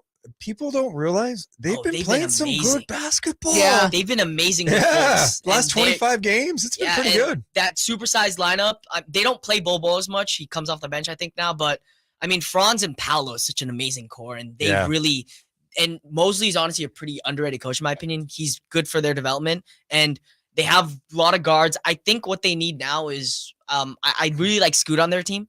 If you pair Scoot with Franz, Paolo, and all that playmaking, Wendell's one of the most underrated rim protectors in the league, in my opinion. All that is such an amazing core. It'd be incredible. Well, they would still have their length, obviously, and then they'd have adding guys like that. They'd have so many smart players, so many disciplined players, and then so many young players. That's okay. So you obviously, we've heard you break down and scout talent throughout some time now. What is it that you are usually looking for in the draft? Because you have an eye for something. So I've always gravitated towards high IQ passing players that can defend. Yes. And it's typical for this draft too. I'm a big Anthony Black guy who's You know what I love about him? The Kings aren't going to be a lottery team, but this guy's still doing his draft stuff. Yeah, I mean, I actually am planning on opening a blog soon, sometime March maybe. Yes! I'm still a little bit behind. I planned on starting actually this month, but I'm a little bit behind on that. But yeah, it's on the way, so be on the lookout for that. I will release stuff soon on my Twitter. You guys can follow me actually, Praneel_C on Twitter. Please follow me. I'll be updating stuff on the blog. Yeah. But yeah. So Anthony Black is one of my guys in this year's draft. He's a big time lengthy. He's a true point guard at 6'7", lengthy, great defensive instincts, very good in the pick and roll. And I actually have notes here, but a good ball handler, strong downhill driver. He's very aggressive, getting to the rim, something I didn't really expect much. But yeah, he's really good. I see shades of like Dyson Daniels, a little bit of Josh Giddey when you see the passing ability. Dyson Daniels from last year's draft was one of my guys as well. But yeah, he's really intriguing. His swing skill for me is the jump shooting. He's shown a little bit of flashes. Jump shot is not super fluid, but there are things that he can improve for sure. If he can get the jump shooting down, the potential is sky high. And he's still young. And he's still 19 young. years old. He's young as well. Yeah. I just love he's deep into the draft. I'm like focused on playoff position now. What's happening? Where would he fall though in the draft? It'd be the late lottery. We wouldn't be able to get him. And honestly, even with I think he'd fit in pretty nicely, but he's more of a true point guard. I like him on the Knicks. I think the Knicks would be great, or the Wizards, because they're teams that I really like because he can slot in next to RJ, Julius Randle, Mitchell Robinson, that entire, they have a ton of wings. I mean, he'd be next to Jalen Brunson, but I feel like Brunson is a talented passer, but Black could really elevate them. And then the Wizards is another team that I would really like for him because they have Kuzma. They right now starting Monty Morris, who's been pretty good, but they can upgrade from there. Beal, Kuzma, Porzingis, and they're going to be in that late lottery position too. So the Wizards would be great for him. I want to ask you now, because I want to talk more Kings with you and what the Kings really need to do. And we saw that the Kings didn't do anything at the trade deadline. They did something, Kessler Edwards, in which I want to get your opinion on Kessler Edwards, one, but two, now we're coming into that buyout market. What do you want to see the Kings do? Or is there nothing that intrigues you in the buyout market? I mean, I, from the start, was thinking, you know what? We need a backup big. I mean, we have the whole weird rotation thing where Metu sometimes you see, sometimes you have Holmes, who's been pretty bad, which is sad. But yeah, I want to get a big, but there aren't really any bigs on the market. I saw Will Barton get bought out recently. Yes. He'd be maybe interesting, but he hasn't been really good for Washington, who they got in the KCP trade. So do you think it's a situational thing though for him? It could be a situational thing because they have a lot of guards. Right. Like if you look at the Johnny Davis situation, he's not getting any playing time because they have Monty Morris, Bradley Beal. I forget who else they have, but I know they have a pretty stacked guard rotation. So he could slot in. He's always been a pretty interesting player because he shoots. He's very shot heavy. He shoots a lot, but he can create a little bit on the offensive end. He can defend. It'd be intriguing, but he's played playoff games. That's the other thing. That's he's experience. also played with a big in Jokic. Yeah, obviously, who passes the ball. I mean, he knows the big system. He knows how passing to move. system. He knows how to play off of that. Sabonis. You can call him Jokic light, whatever you want to say, but you could see Will Barton helping this team for sure. I just don't know, the thing I wonder with the buyout market, maybe I thought the Kings are going to be bigger players on the buyout market. I think they just still have a long ways to go to fix their reputation. I mean, if you're a guy that's a free agent at this time, and you want to join any team out there are going to be multiple suitors, multiple playoff caliber teams. do you trust that the Kings are going to be a playoff team? Like, or would you go, you know what?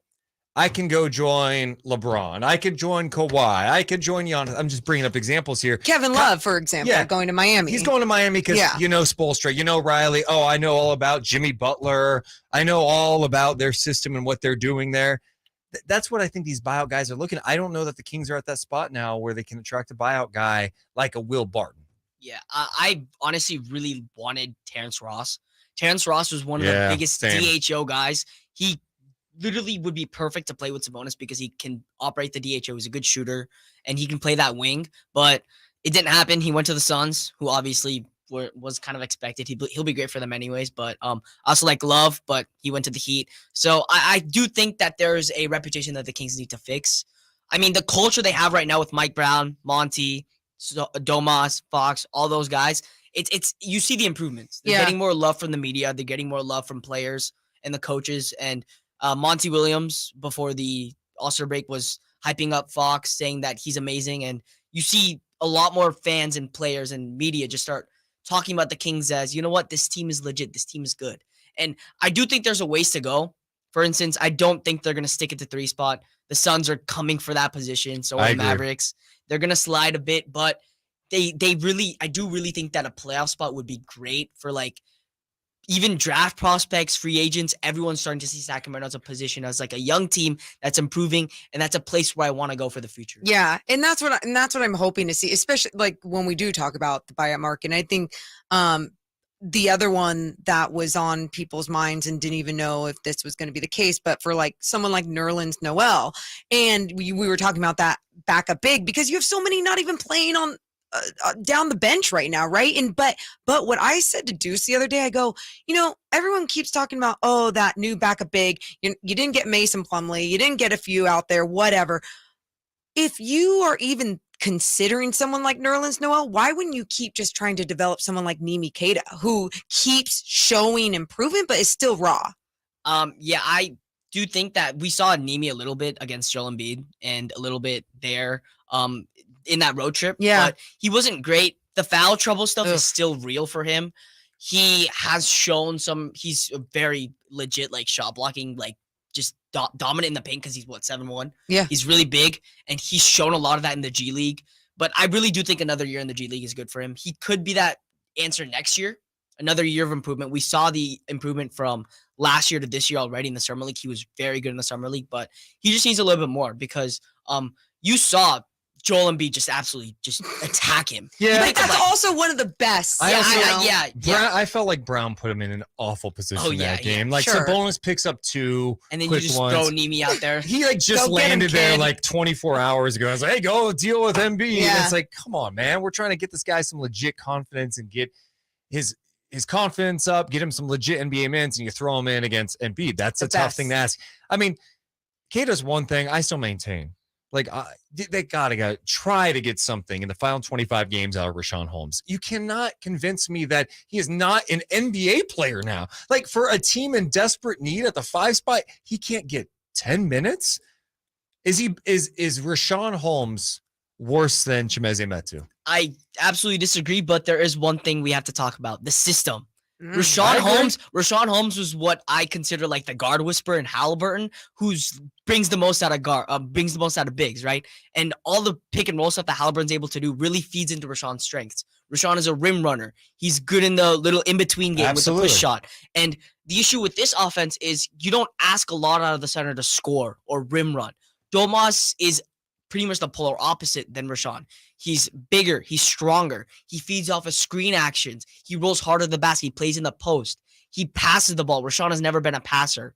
And Richaun, on the other hand, is more of a rim runner. He's a lob threat. He's good in the pick and roll where it comes to he's a finesse scorer. He's not like a bully ball center. So it's more of the system than I think him not being a player that can be in the NBA. But that's my thing, though, is run different stuff when he's in the game. And that Lakers game when he started for Sabonis, when he had 16 and 10, whatever, got the defensive player of the game chain, he showed you he's capable of playing NBA minutes. I know he's not going to run the same stuff as Sabonis, but let's be honest. And Metu can't either. It's not even about running like in a completely different offense, right? You can still run this motion offense. There's a lot of freedom to it, but I feel like and tell me if I'm wrong. Tell me if I'm wrong, Praneel. With like Davion and Rashawn, they have the freedom, but they don't embrace the freedom. They are afraid that their short leash is going to be pulled back if they even go outside of some of those actions. What? We're going to save this. We got a break for 60 seconds on the radio side. We always stay live at youtube.com/Sactown Sports 1140. Deuce and Mo with Praneel, the 16-year-old future NBA GM. We got much more coming up on Sactown Sports. Oh, yeah. So that's a one weird thing with doing the show on the radio now compared to the podcast. You know, podcasts, we could just talk for like as long as we want. But here it's like, we have to break at 13. Like when we're in the middle of a group, in the middle of a conversation. Yeah, I just think that you have to as a coach, find ways to get the most out of your players. And like, a system's fine, but I'm not going to run the same exact system when I got Rashawn in there, especially when you got two guys like Davion. Davion's just turned into a catch and shoot guy, and he's not good at catch and shoot. Yeah, Davion's so weird because like in the summer league, you saw a lot more like creation. Yeah, like, a lot of like pull-up jumpers, a lot of like just getting by guys. Exactly. And with Malik Monk, right? Malik Monk has kind of taken over that point guard position because he's been the guy running the offense. He's been the guy that like he's a great passer. I mean, don't get me wrong, but like the addition of Malik Monk has kind of like hampered what Davion can do because Davion is very interesting because he can like, get by people. He's very quick. Yeah. And people don't give him that much credit for that, but he's very quick. And his defense has been the only thing that Mike Brown has been looking at. And I feel like if you can give him a little bit more, like, I don't know if it's like freedom or anything, but like, if you can just let him get more on-ball reps to like, regain that confidence of getting by people, regain that confidence of just shooting pull-up jumpers, you can see a little bit more because we saw all the flashes after Halliburton got traded and Fox got injured. Stand by.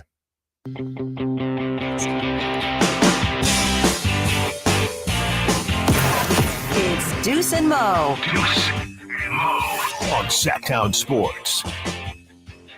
Praneel, one, I appreciate you coming in studio with us, hanging out with us. But I know I always say this to you when we have you on, but I'm more amazed now because, you come in studio, there's a mic in front of you, got lights on, there's cameras, you mentioned the producer. It's just a lot where I think if I was 16, I'd be completely overwhelmed. I remember when I was 15 years old and I went to a radio station to interview a host at a time. I wasn't even on the air. I was so nervous, like asking questions to the host, like writing down answers. And here Praneel is like, sounds like it. Honestly, if our boss is listening, he may hire you to do a show today. Like, hey, can you fill in next Thursday? I mean, he could. I mean that. He could. He's 16 years old. He could do it. I was thinking that same thing while he was here. I was like, oh, wait, how do we get him every day? I know. Right? No, seriously, Praneel.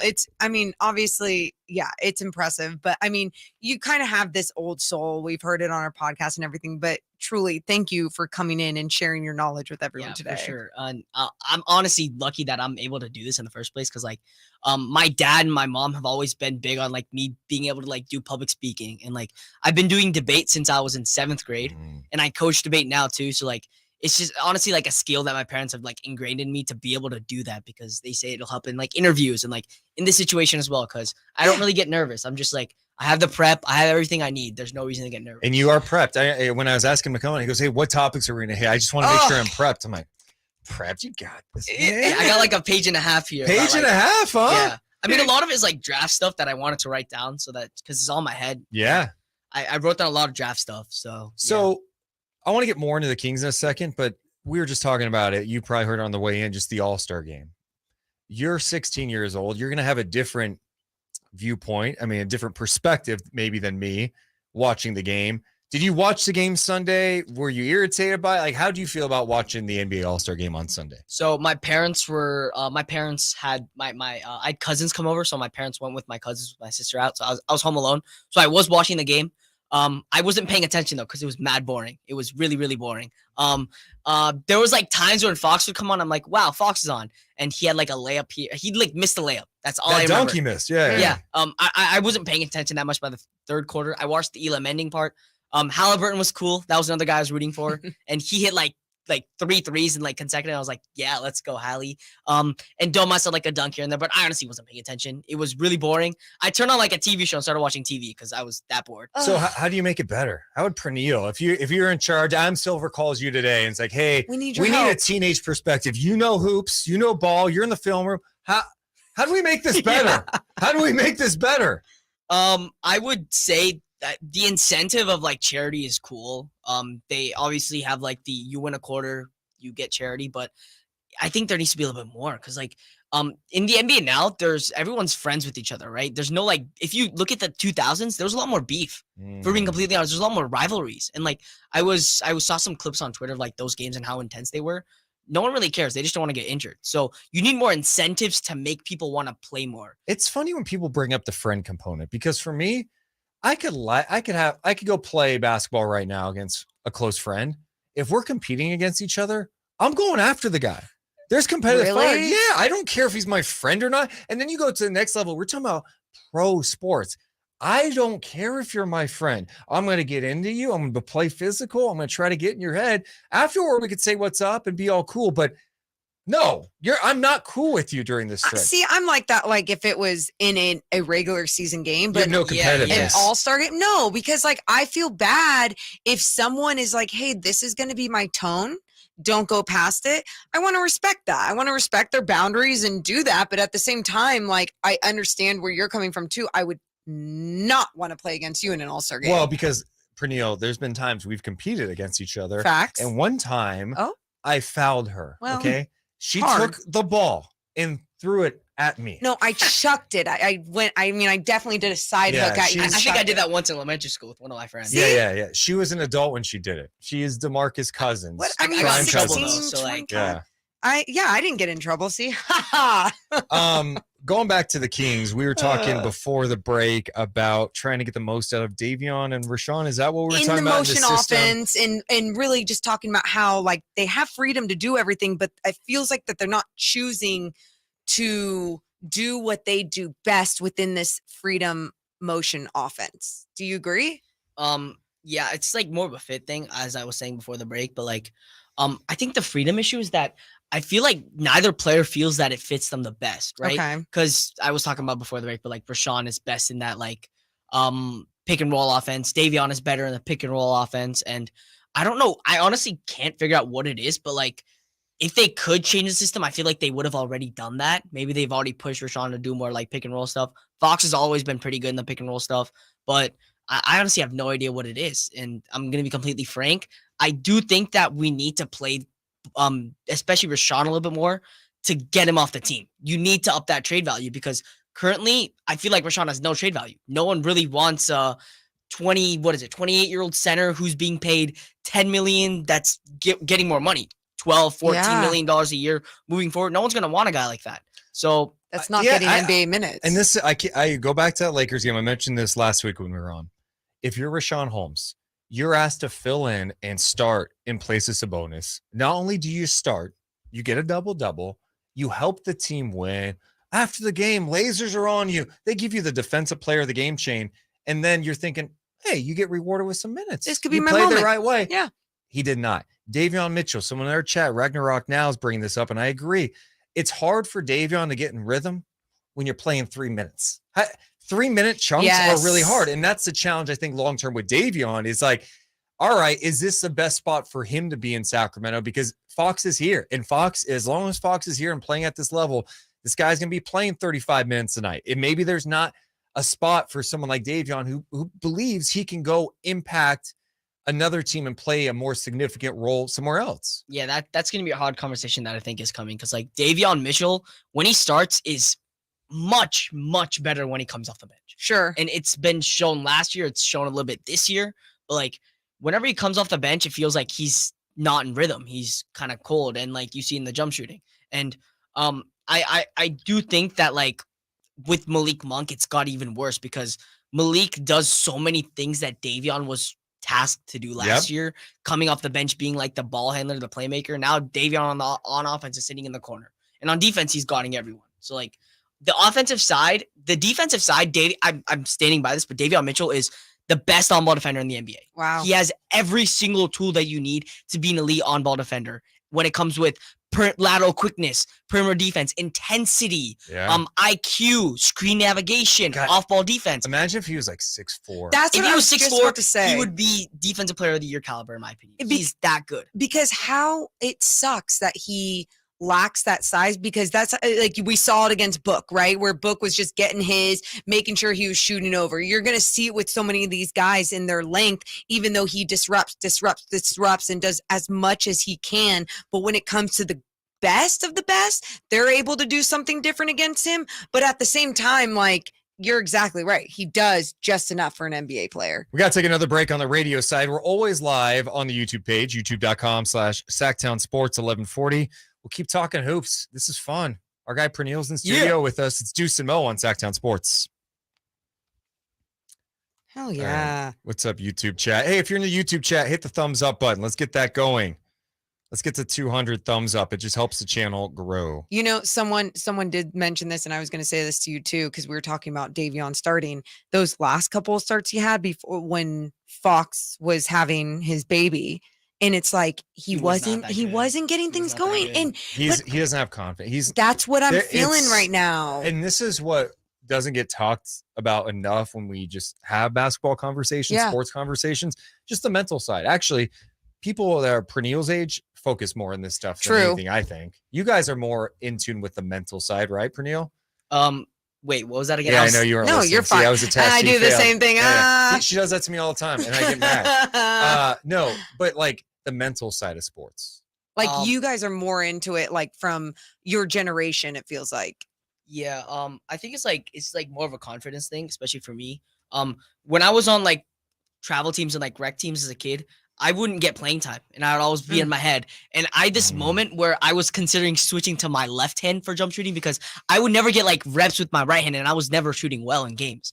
So like it's weird because like you always even in volleyball, right? Last year for my varsity team, it was all my friends, by the way. The entire team was just friends for the JV team. I mean, but I was always in my head like, oh, I'm not passing the ball well. What am I doing? I'm a libero, so my entire job is to pass the ball. And like you just get in your head sometimes. You just like, what am I doing wrong? How do I fix this? What am I doing wrong? And I'm like, this year I'm on the varsity team, so I'm like starting to learn. There's no reason to get in my head. You make a bad play, you just got to move on. And like, volleyball is different from basketball because like for volleyball, if you miss a pass, like every little play that you make is just by yourself. Yep. Right? Like you miss a pass or you miss a receive, that's your fault. No one else like affected you to make that happen.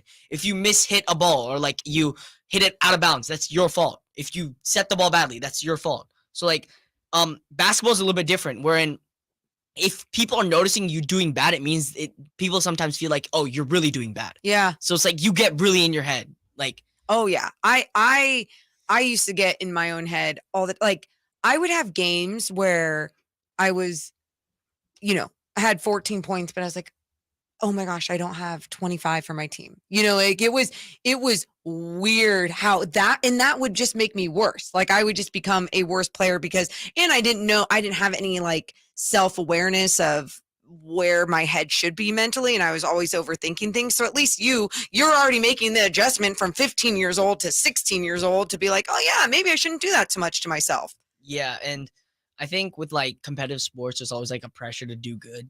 Like, especially if you're like on a varsity team or like even like a college team, there's people watching you. You have to do good. These people have worked really hard to be here. So all you have to do, I think, in that place is just get out of your own head. You have to trust the process. You have to be like, you know what? I've put in the work. I got this. I'm cool. So, yeah, I think with Davion and Rashawn, they just have to get out of their own head sometimes, especially with like, I feel like Rashawn's like this year, especially, and maybe a little bit last year, he's been in his head a lot. With like Mike Brown has like a really short leash on Rashawn, so he's always like thinking on the bench. He's always thinking, "What am I doing wrong? What's going on?" And it's like it's not you. Yeah, and maybe those guys got to push it a little bit. Yeah, have some because so that piece in the Athletic where Sabonis was like, I had to push Mike Brown a little bit to try some different things offensively for me to push up the ball. I wasn't just going to do pick and rolls. Yep. I was not just going to post up. I was going to try to bring the ball up. Like, let me try some things. And obviously Davion and Rashawn aren't at that level of Sabonis. They're not 3-time All-Stars, sure, whatever, but you're a hooper. You're a basketball player. We got an update. Stand by. Sactown Sports. Headlines. I'm Chris Verlot with your Sactown Sports headlines. The Chicago Bulls announced today that Lonzo Ball will miss the remainder of the 22-23 season. Ball has not played a game since January 14th, 2022, and has had 2 knee surgeries since then. Ball has still not been able to run, cut, or jump without pain since this first started in January of 2022. Bulls will be getting some help with Patrick Beverley finalizing a deal to sign with the team. Adrian Wojnarowski is reporting that the Bulls will waive center Tony Bradley today to clear a spot for Beverley. Brooklyn Nets head coach Jacques Vaughn has agreed to an extension that will keep him under contract through the 26-27 season. Nets are currently 5th in the Eastern Conference, and Brooklyn has the 5th best record in the league with a 32-19 record since he took over for Steve Nash on November 1st. And now more of Deuce and Mo with Praneel.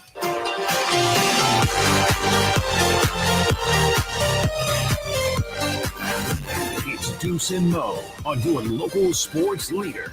Sactown Sports. Deuce Mason, Morgan Reagan, and you guys may not know who Praneel is if you're just tuning in. You should be locked into 11 to 2 p.m. Pacific time. YouTube.com/Sactown Sports at 1140. Praneel is a local. Are you allowed to say where you go to high school? Or is that weird? I think that's weird. That's a weird. Yeah. I don't want to review that. Yeah. No. I will say. That's why I asked. I wasn't trying to sound. Yeah. You know, some people are like, I go to this high school. If I was 16, I probably would reveal that. And then really thinking about being a 16-year-old girl telling everyone where my high school is on a sports radio show is probably a really bad idea. Yeah. He's 16 years old. He is in high school, but he is a big-time basketball fan. What's the school you hate? We could just send him. No, because then you'll know his rival. Yeah. Oh, that's true. Good thinking. Yep. What's the school you hate the second most? The mascot. No. Anyway, Praneel knows basketball. I love his passion for it. Yes. And your ability to just talk about it, break it down. It's a lot of fun. I think the people need to hear it. So I'm glad you're in studio with us hanging out today. Kings, 25 games left in the season. Whew. 25 games left. It's not going to be easy at all. No.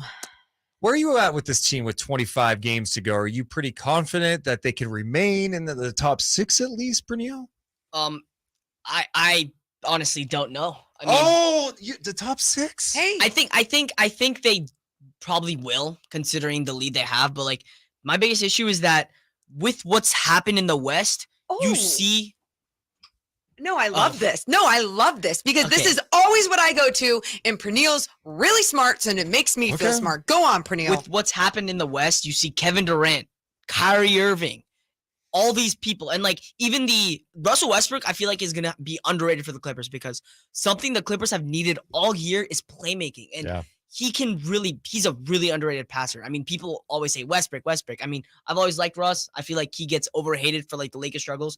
The Lakers fans tend to scapegoat their issues. They did the same thing with Vogel. Sure. Now they're doing with Russ, but he has issues. He can't shoot. He's not that great of a defender, but what they need is passing, and he can really provide that. So can Mason Plumlee. And the Clippers are going to get better.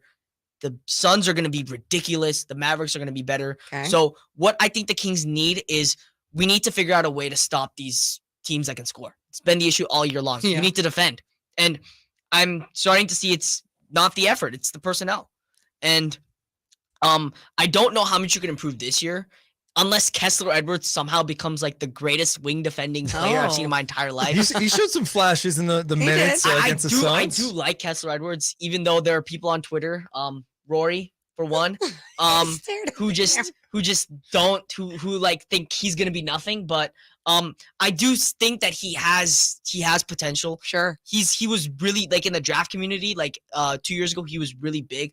People liked him a lot. He's long. He's lengthy. I talk a little bit with a Nets fan on Discord he says that Kessler is not that great, but I disagree. I think that Kessler can improve with Mike Brown, especially. He's in the right situation. So yeah, I think that Kessler next year could maybe be the thing, but this year I don't really see where the team can improve and be able to lock down on Kevin Durant. So, and one stat I saw today from NBA.com that was interesting. Looking at the remaining schedule, the Kings have twice as many remaining games against top 10 offenses than they have against bottom 10 offenses. So they have 5 matchups against bottom 10 offenses, 10 against teams in the top 10 in offense. And that's obviously going to be a challenge for this group, for sure. I just like the teams you just mentioned. Obviously, okay, those teams could be better, but they'd still be in the top 6. Sure. even if those teams are better than them, right? That's 1 through 6 right now. So I look at the team like Dallas. I'm not sure they're better than Sacramento. I mean, they're different, but they still have their problems. Like, I like Josh Green a lot. I think he has shown some growth this year, but we're not talking about a player that's played big time minutes in meaningful games. If you're counting on him to be like a legit number 3 presence for the Mavs, outside Luka and Kyrie, who else are you concerned about? What's their defense going to be? Like, I trust the Kings' overall depth more than the Mavericks. And I'm with him on the overall depth of the Sacramento Kings when you look at a team like the Mavs, sure. But I also look at some of these teams, because I'm with you, Praneel, where I look at the West and I look at some of these teams and I go, oh, you want to talk about doing research? They've now had their experience against the Sacramento Kings. They know what the Kings do. It's this time of the season when everyone pushes just a little bit harder. Every team's a little bit healthier, and they have done their homework. They know what the Kings are about, and they can get those stops. So if you're stopping the Kings on the offensive end, and then this King squad hasn't made any improvements on the defensive end, it's only going down from here. That's where my doom and gloom comes from. I mean, that's a lot of doom and gloom there. But it's doom and gloom to the 6th spot, though. That's I'm still in top 6. I do think they'll still be in the top 6. See? Yeah, because I look at the other teams like the Pelicans. I like the Pelicans roster. Injuries. The injuries are the biggest thing with the Pelicans. Now, I think they'd even, without Zion, give the Kings some problems, like we saw, because teams that have length, they really give the Kings a lot of problems. They've got, and the Pelicans have a lot of depth. You mentioned the Raptors, teams that are long. The Grizzlies, with their size up front, gave the Kings issues. But like Minnesota, I don't trust it. Like, I don't know what the cat thing's going to be. And even if he comes back, how does that fit? Right? It didn't look good before. Golden State, I don't know, man. Like, they've been 500 this year, and Steph's still out. They're deeply flawed. How did they get better? How are they better than last year? And OKC, although I like them long term, they're not ready yet. Sure. So just when I go up and down the West, I'm going, I like the Kings in the top 6 still. Yeah, I think that the Kings will need to, like, with the, as I mentioned, the Clippers, Suns, Mavericks, they need to separate themselves along with those groups, because those 3 teams, as you come out of the All-Star break, they'll start to win more. They'll start to separate themselves from the rest of the bunch. And if the Kings want to be part of that, they also have to start winning. They have to keep at least at the 500 pace that they're at right now. They have to keep, like, being around there. Yes. So, yeah. And I think that teams like the Pelicans made some improvements. Josh Richardson's going to be pretty cool for them as like a wing, and that they can add. I also want to say, like, the Timberwolves, Mike Conley fits them a hell of a lot better than D'Lo, because, like, Mike Conley can pass the ball. He has a relationship with Rudy Gobert that D'Lo apparently did not have. I don't know if you guys saw that, but, like, apparently D'Lo despised Rudy Gobert. A lot of people seem to despise Rudy Gobert. Yeah, I feel like the hate is a little bit overblown. He's still a very impactful defender, but yeah, and he's pretty good as a rim runner. They still have issues with Cat coming back. I don't know how much Jaden McDaniels can do for that team as, like, the guy that just keeps everything together. Sure. And Kyle Anderson as well, who I'm both big fans of. I really like both of those guys for that team. Kyle Anderson is one of the most underrated free agent signings of this entire year. The Kings were really trying to get him during the offseason. Makes and it would have been sense. really good for this team because he can pass the ball. He can screen. He's such a smart player, and he would have fit very well with Sabonis. I really liked him. But, like, yeah, Kyle Anderson's great for that team. I'm interested to see how the Lakers perform after the All-Star break as well, because, like, that trade, they flipped one guy that was, like, their 6th man for 3 players that can now start for them, which is it was probably one of the best trades that Pelinka's made in his entire life. Yeah, it's almost amazing that that's what they were able to pull off at the deadline. Like, I don't view them as a total legit threat. I mean, they're going to have to leapfrog a lot of teams here, and they're going to have to count on LeBron being able to play the rest of the games. He's going to have to take over. AD, but you're right. The roster overhaul, the team looks a lot better. I mean, I'm watching Vanderbilt, and I'm just like, oh my God, that makes me sick. Really want. I saw like a tweet saying that we really wanted Vanderbilt, and I mean, he's such a high motor.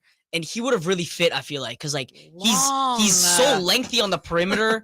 I feel like he's a bit overrated by like people expectations because he really doesn't do much on the offensive end. Yeah, I mean, the defense that he would have brought would have been so helpful because he is truly like a plus defender. That's exactly. And I think sometimes too, when people look at some of these players and they overrate them, it's because they go, oh yeah, they should be able to do this, this, and this if you're talking about them this way. No, you look at what type of player Vanderbilt would have been in a system like for the Sacramento Kings. They have scores. They have a great offense. Now they just really need to keep adjusting and making up on that defensive end. All right, we got one more segment with Praneel coming up. You're the man. I hope you know that. Truly. Yeah, I hope you like just soak this in because you are really good at this. Like, I'm being serious. No, I bet know. you they could like. I don't even know if it's legal. You can have a job when you're 16. Yeah. He could get hired here and do like a part-time show or something, you know? Could you imagine Praneel on a weekend show? Would you do a weekend show? Oh, for sure. Yeah, without a doubt. I mean, I have no power in this, but I'm promoting this. I will be here. 100%. We need to keep promoting yeah. Our youth in our communities. And like when you have talent like this in your community, and young talent like this, you gotta push it. You gotta empower it. I think that a podcast would be really cool, not only for like just being able to be here and like talk, express like my love and desire and like just everything I love about the sport, but also that it would look amazing on my college applications, man. I mean, think about that, being paid to do a podcast for live radio. Yeah. I mean, I'm always like, my parents are always like big on like just we have to work something out with your parents because I feel like I in a way discovered you. Oh, so I get 50. Is it 50%? You'd say, Chris? Would that be fair? 50% around there. 50% of what? All future money he makes, whether he's in broadcasting or not. Yes. I'm just kidding. We got much more coming up. It's Deuce and Mo on Sactown Sports. So evil. Oh, so man. evil. I'll be right back. Okay, you be right back. Oh wait, is it Tinkle time? It is Tinkle time. Wait, we got one song before I talk to you about looking out on the tinkle time. Sing it, girl. I used to have to pee. We sing a lot about Cause pee. you make me pee. Yeah. Cause you make me pee. middle school. Cause you make me pee like a natural. Hey, Deuce. Yeah, we are really mature on this show. We try to make sure that we act our age. Praneel, I wanted to talk to you about this, and I feel like Deuce is just going to take over and talk way too much like he always does.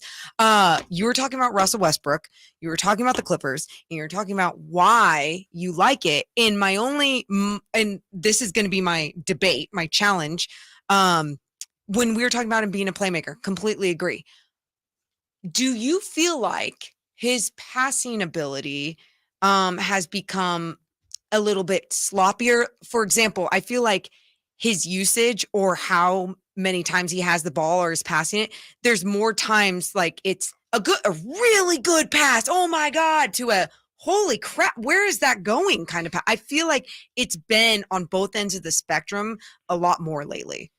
I think it's the pressure. I mean, if you look at LA, dude, the fans that treated him in LA were awful. Man. The LA fans are like, I don't get why they're so like disgusting, so disgusting and mean. Yes. I mean, there's no reason to bring down a player like that. And Russ is a class act. He's always been a class act, in my opinion. Man. There's no reason to treat a guy like that for just playing bad. It's a sport, man. There's no reason to do child's game. It's a child's game. I wanted to bring up Westbrook again because he was talking about him, being a playmaker in his passes. I was like, yeah, but do you also think his passes sometimes are on both ends of the spectrum where he has like a really sick pass and then another pass just like barf? I know this is like, some people don't want to say this, but I do think it could be really challenging to play with LeBron sometimes. Oh yeah, because I mean, what Russ does is he wants the ball in his hands, but LeBron also wants the ball in his hands. So like, there was no fit there. That was my issue from the very start. I said it.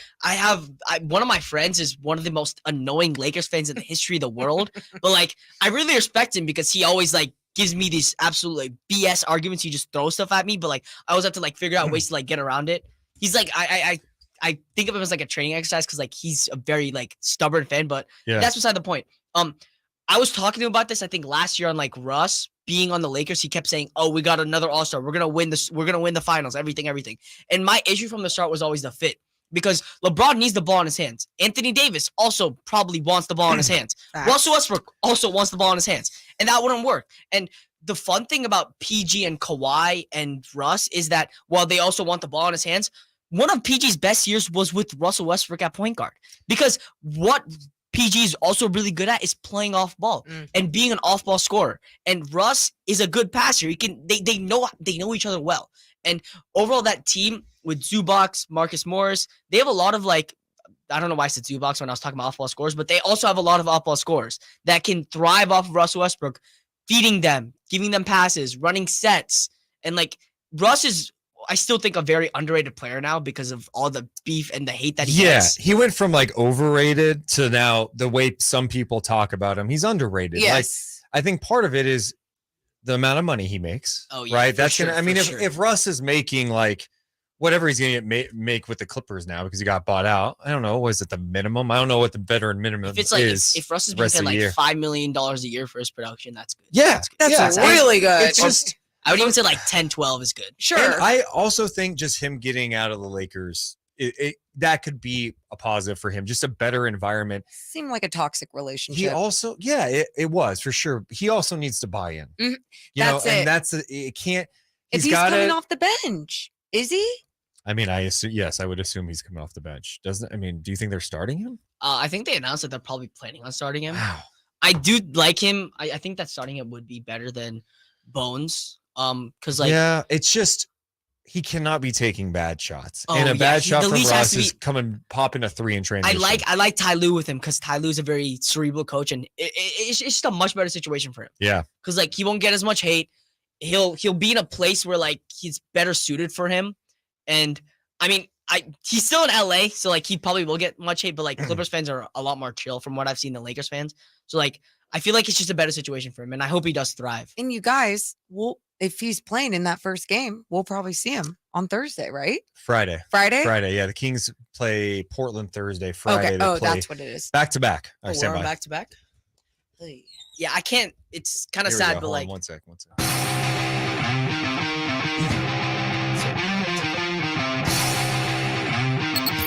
Deuce and Mo on Sactown Sports. Deuce Mason, Morgan Reagan, and Praneel live in studio talking hoops. We're just talking on the YouTube feed at youtube.com/SactownSports1140 about Russell Westbrook. He got that buyout from the Utah Jazz, and he is headed to the LA Clippers. So many people had him like maybe going to the Bulls, maybe going to the Wizards. I didn't think the Clippers were going to go that direction, to be honest. I knew that Paul George was advocating for him, but apparently he met with the Clippers front office, Ty Lue, the coaching staff, and they had some really productive conversations. He goes to reunite with Paul George, and this Clippers team, just to know, is starting to put it together because Kawhi Leonard has been an animal. His last 17 games, averaging 27 points a game. My God. 6.5 rebounds, 4 assists. He's doing it on 51% shooting. He's shooting 46% from 3 during that stretch and 92% from the line. And also the Clippers are 24-11 when he plays. So, you know, if Kawhi's out there, they're going to be good. Adding Westbrook to the fold. I understand people are like, oh, it's Westbrook. I think he can help the team. It just has to be a complete buy-in.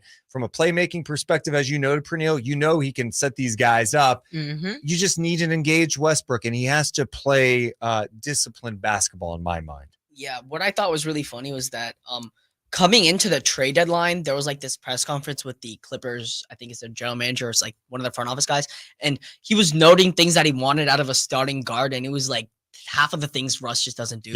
But Lawrence Frank. Yeah. But like even with that, I feel like Russ is pretty good for this team, simply from like the standpoint that, you know what, he's been very good when he was in OKC with Paul George. He was very good for Paul George, and Paul George, who's always been a very good off-ball scorer, he had one of his best seasons. He had an MVP caliber season there.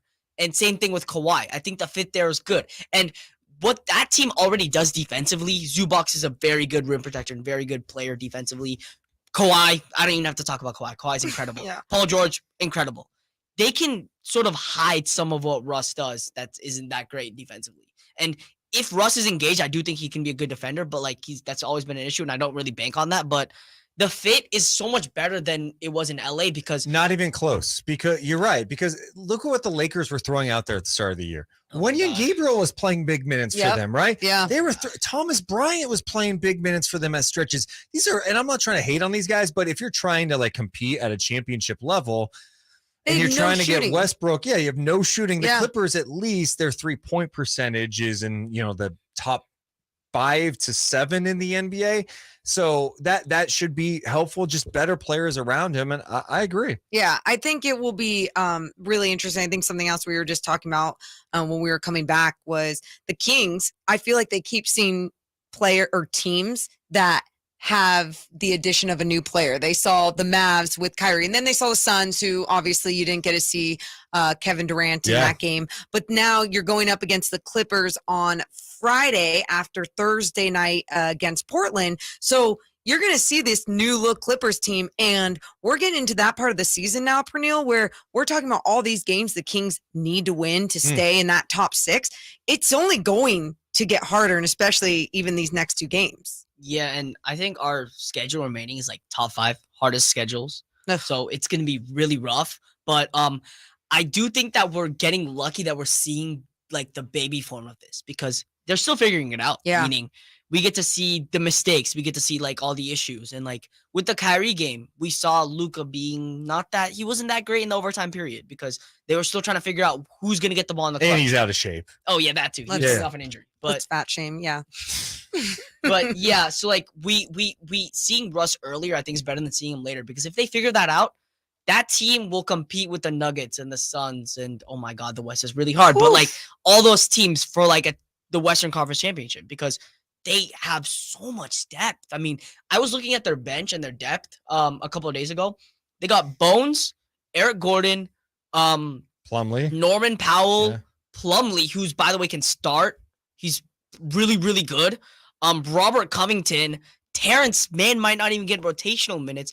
Amir Coffey has shown a lot of cool flashes. And I mean, I feel like Amir Coffey could probably play rotational minutes for us, and he's their 12th man. Moussa Diabate has been really like he's not I'm not gonna really mention him as a rotational player, but like he's also really cool as like a rotational as a project guy. Yeah. So they have like 12 guys that I think could play on teams that Ty Lue has to figure out. And that's not including, the star power they have with Paul George and Kawhi Leonard. And starting into the year, I had them number 1. I was super high on them. Same. But like the injuries and everything that kind of derailed that. But like, yeah, this team, if they can figure it out, they're gunning for that one spot at the very end. They're gunning for the finals appearance. I think you need to have some size, because I think that's what they were looking at too. Is like, yeah, Zubats is legit. Like he's solid, but who's behind him? And if you're gonna go win a championship, you're gonna have to figure out, okay, we got to go up against Jokic and his size. We maybe have to deal with Ayton and Phoenix. We may have to deal with the Bucks, but they got Lopez and Giannis. You got to deal with Embiid. Maybe the list goes on of all these bigs you have to deal with, and then. Just from the standpoint of having versatility with guys who can defend multiple positions. You mentioned Covington.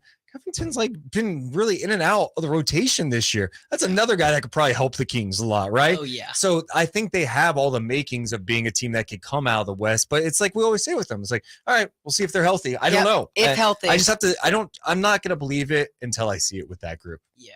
And I mean, they're showing like the flashes lately. Yeah. Kawhi Leonard has been incredible. Paul George has been very good.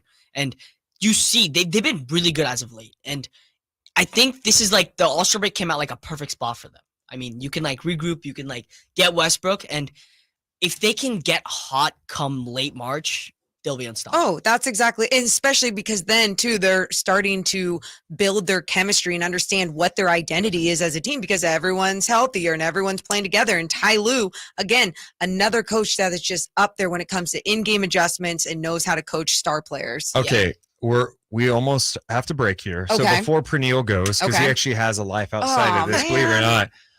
And we appreciate your dad for bringing you in too. Thank that was you. awesome.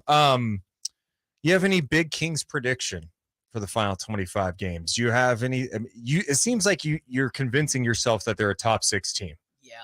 I think that if they're a top 6 team, they're gonna take the 3 seed to the 7, especially with how Golden One Center is. Even in like regular season games, in a playoff game, it's going to be amazing. And I absolutely want to get out if it's a playoff game, but like they're going to take whatever the 3 seed is to at least 7 games. Ooh, that's your take. Do you think there's a chance the Kings could get out of the first round this year? I mean, I hope so, but I just don't think so. I- Mostly, You're telling me if the Kings match up against the Mavs, with they them. can't win that series. Dude. it's simply from like one thing that we have, I think, one or two defenders that I consider above average. And that's the biggest issue. When it comes to the How playoffs, many do they have? the Mavericks, they have Luka Doncic, man. It doesn't. I mean, they still They'll they be gassed. and like now I'm looking at But seriously, Justin Praneel, Holiday. we appreciate you coming in. You know, we think very highly of you, and yeah, we'll have to do this another time, maybe when you're this summer or during something. the draft too. I mean, I know you got all your draft notes, and I really want to pick your brain on Yes, everything. we'll do that closer to draft too. Cool. But Cool. seriously, thank you so much for coming in. Thank man. you. For sure. All And if you guys don't know, my Twitter's Praneel_C. Yes. So please follow me. I'll be posting a lot more come draft time, doing a lot more stuff there. So Great if work. you really liked what I did here, just make sure to follow me on that. Yeah, and you better put out a blog. I'm Yeah. gonna challenge you. I know you have a busy schedule. You got a lot to school and volleyball and all that, but My Yeah. dad's been big on that. My dad's been saying, you know what, that'll Good. differentiate you for college applications. So yes. I actually have a little bit here, but not a lot yet. Just a Oh, little you've- bit. You started a blog. What is it on? It's Substack. Okay, you're using Substack. Okay. Okay. Yeah, so like come March time, I'll post a little bit. I'll let Deuce know Cool. so that he can help me market that. But like Yeah. come March, a little bit around then, I'm hoping to like start posting regularly on that. Sweet. I love it. Yeah, we'll be pushing it out. Proud of you. All right, we got much more of the show coming up. It's Deuce and Mo on Sactown Sports. We'll be right back, chat. I really want to take a photo of all three of us.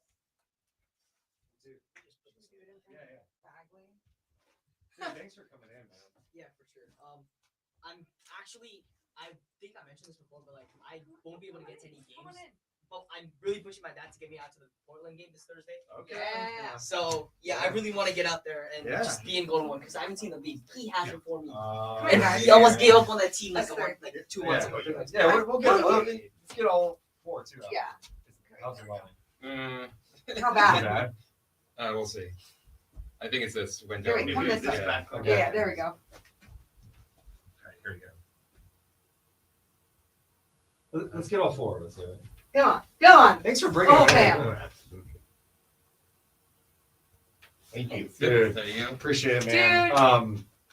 Yeah, do you do graphics too, or do you know how to do graphics and stuff? No, King's Insight on Twitter. Yeah. He said that he'll help me out with graphics and Okay, stuff. 'cause, cool. like, he's good at that. And if you ever do decide Thank to do you. it on your own Nice or anything, meeting we you. use Oh, we use nice a site called Canva that's He's the free. best. And you Yeah. can like learn how to do it on your own. So just in case he wasn't producing them quick enough for you. Yeah. If you need help with anything, just let Yeah, us know. let us You know, know. sure. Yeah, you are. Thank you so much. Appreciate it. Really, the best. Thank you. Praneel, You guys know how to get out of here? Yes. Oh, yeah. Okay. You're sure? Okay. Thank you. Thank you. We'll Appreciate talk it. to you guys later. I really appreciate it. Yeah. You guys. Hey, guy. Hey, what's up, YouTube chat? Yeah, he did bring his backpack. He is a beast. What is up? Michael says, who is this kid?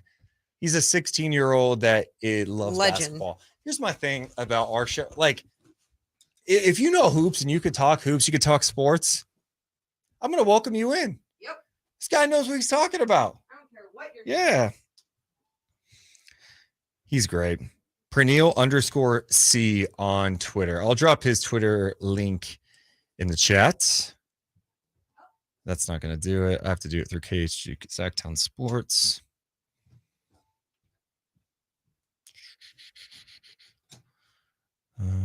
Follow Praneel.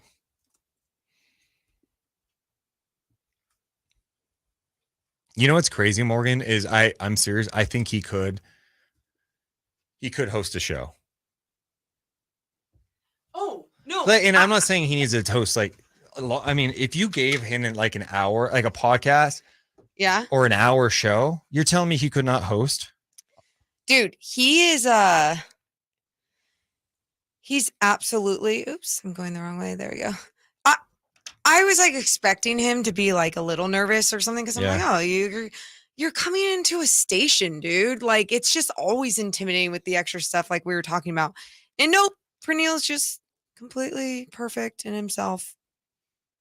Like everything that he has on his college resume, he better get into any school he wants. I was asking him if he could do graphics, by the way, because I was like, oh, maybe you could do him for the pod. We could hire him as an intern. Dude, I would love to hire him as an intern. That would be dope. Well, we could teach him. We just add one more thing. I don't want to teach anybody anything. They need to know. Oh, got it. Yeah. Appreciate you guys being here. We are 8 away from 200 thumbs up. Let's get to the 200 thumbs up mark. Appreciate you guys. Oh, we got truth or trash coming up too. Woo! Oh, yeah. We also have story time with Christopher Laud coming up, I think. Baby. Yes. We'll see. We'll see. Ooh, I'm hungry. I'm hungry. Maybe we'll have a good animal story for Deuce. Oh, Can't wait. It's about like ostriches killing people or something. Yeah, dude.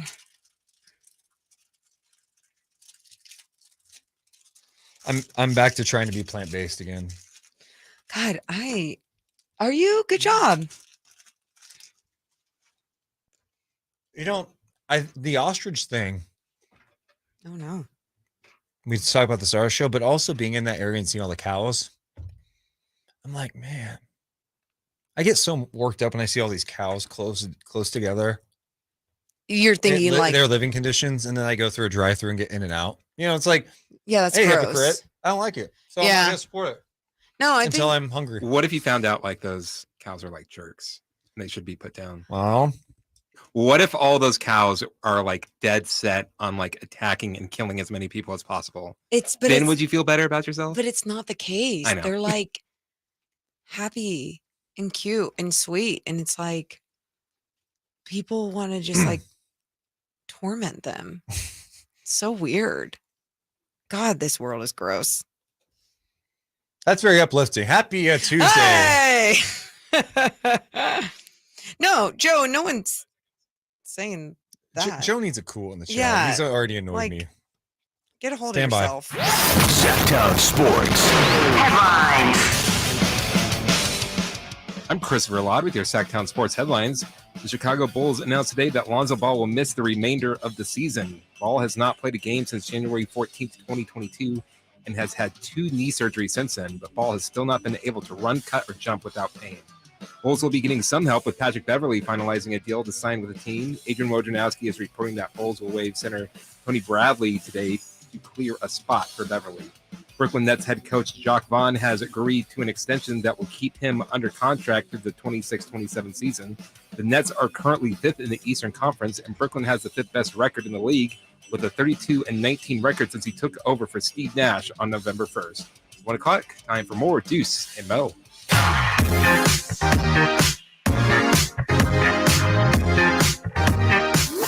It's Deuce and Mo. Deuce and Mo. Sactown Sports. Appreciate everyone hanging out with us on a Tuesday. Short week.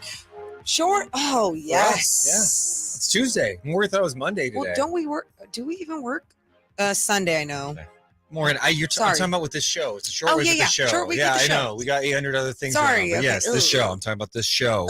Appreciate you guys hanging out with us. YouTube.com/Sactown Sports 1140. I did put a poll question up today. You did? Will the Kings finish in the top 6? 90% of people say yes. Wow. It's gonna get I love sweaty. it. We are gonna be sweating down the stretch of the season. I'm nervous. The final 25. It's gonna be really hard. Is that fun or not fun to be sweating down the stretch? From the drama standpoint, I love it, but from the standpoint that it's like my team and I just want to be there, it's not cute. I mean, it's not gonna be fun because people are gonna like fans and me are gonna have hot takes. If there's like 2 losses in a row. What a collapse! They're not the number 3 seed. Here's what you need to go into with the final 25 game. Oh, tell them, Deuce. They're not the 3 seed. Oh. But Deuce, I'm looking at standings. They're the number 3 seed. No. Deuce, I'm looking at the standings. They're at the number 3 spot. They're not. Pretend like they're not, okay? It's a weird year. Everybody knows it. The teams behind them, the Suns, look out, the Clippers. We just talked about them with Praneel. These are legitimate title contenders, and they're coming. They're coming. They're getting healthy. Durant's going to come back. Those are going to be good teams. This year is not about being the number 3 seed. I don't care about the 3 seed. Would I want them to be there? Sure. I want them in the top 6 now. If you would ask me a couple months back, I'm like, let's just get into playing. Let's make it entertaining. Maybe get a chance. That was me. Now you got a shot. Yep. Now you got to take care of business, and it's not going to be easy. You think about the first 4 games out of this All-Star break. Oh, God. Was that the Mad TV? Wow. That's a throwback. Thursday, Kings Blazers. Yeah. Next day against the Clippers. Day off, then 2 games against OKC. No! Yep.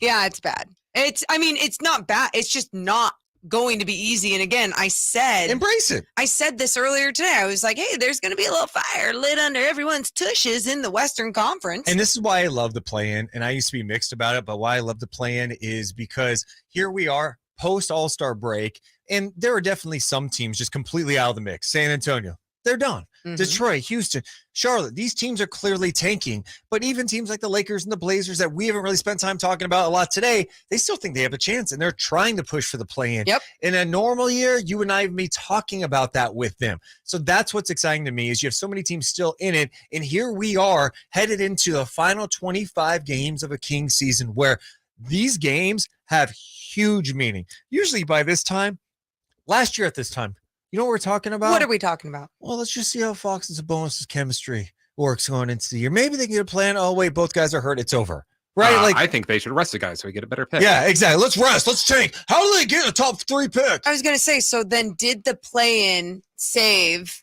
tanking every season? I think we're now seeing a few teams go for it. I just don't think it makes sense. The odds are just stacked against you. Even if you've got the worst record in the league, it doesn't mean you're going to get the number 1 pick. And now there's more of a chance to get into that play-in and have an opportunity to be a playoff team.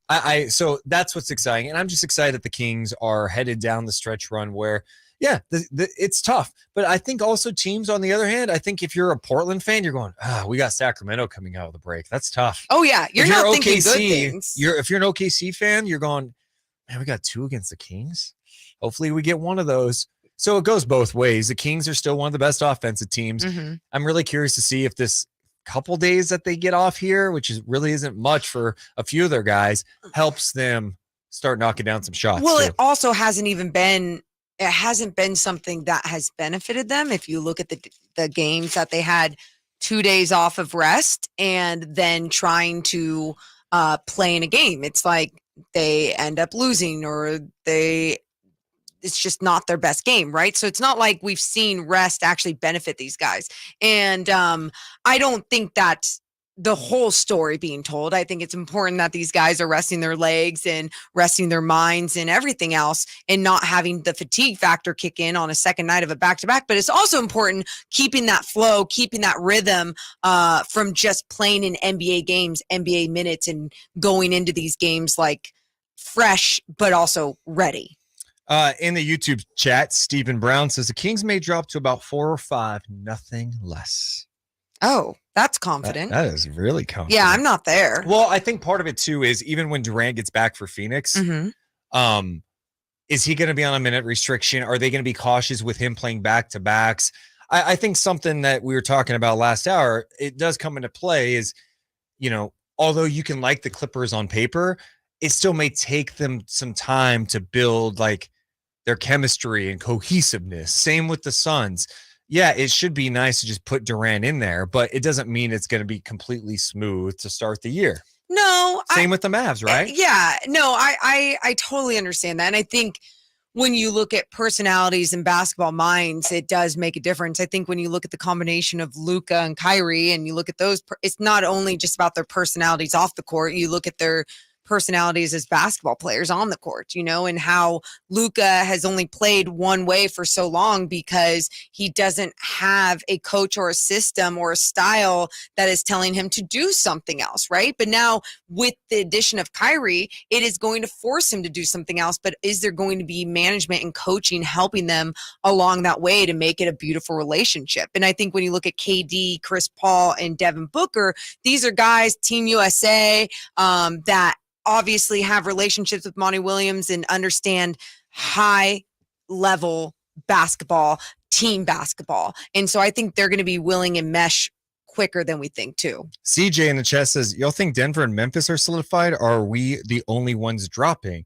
I mean, I'm not, like Memphis hasn't played great lately, but I think something that does not get talked enough about with that team is shows you how much Steven Adams means for that group. Steven Adams gets a lot of great looks for John Morant. Yeah. And that team just hasn't been the same without him in the fold. No. But I mean, look at the postseason last year with Steven Then he Adams. gets played off the floor. They totally had to push him, on the bench and didn't even play, right? When he was starting the entire year, like he's doing this year. So what's that going to look like in this type of postseason of basketball? We just don't know until we look at matchups. But I feel like when you do look at matchups, with most of these teams, especially in the West, there's that big that's dominant, that can play, that they're going to need to match up Steven Adams against to just be big and his presence be felt in the key. Joseph says there won't even be a long break. Frankie Cardicelli is covering practice tonight with a report following. Look, that's the other thing. They're back at practice today. Mm-hmm. I don't know what Mike Brown's doing for practice, but what are you thinking? It's light? I better be light. Hey, welcome back. Let's get some shots up. Maybe talk about a couple things, watch some things. And yeah, you're right. He's turning on the Jets. Yeah, who are you kidding? Come on now. All right, let's check in with Steven. Steven, what's up, my man? How are you doing? I'm very well. How you guys doing? Good, man. What's up? So I have a random thought. So we were talking about All-Star Weekend and how there's really no other way that there's nothing really, it's just for the fans. It's for the fans and it's for the money and it's for the show. It's for the corporate sponsors like you guys have already talked about, right? So it's a 7-game series in the finals.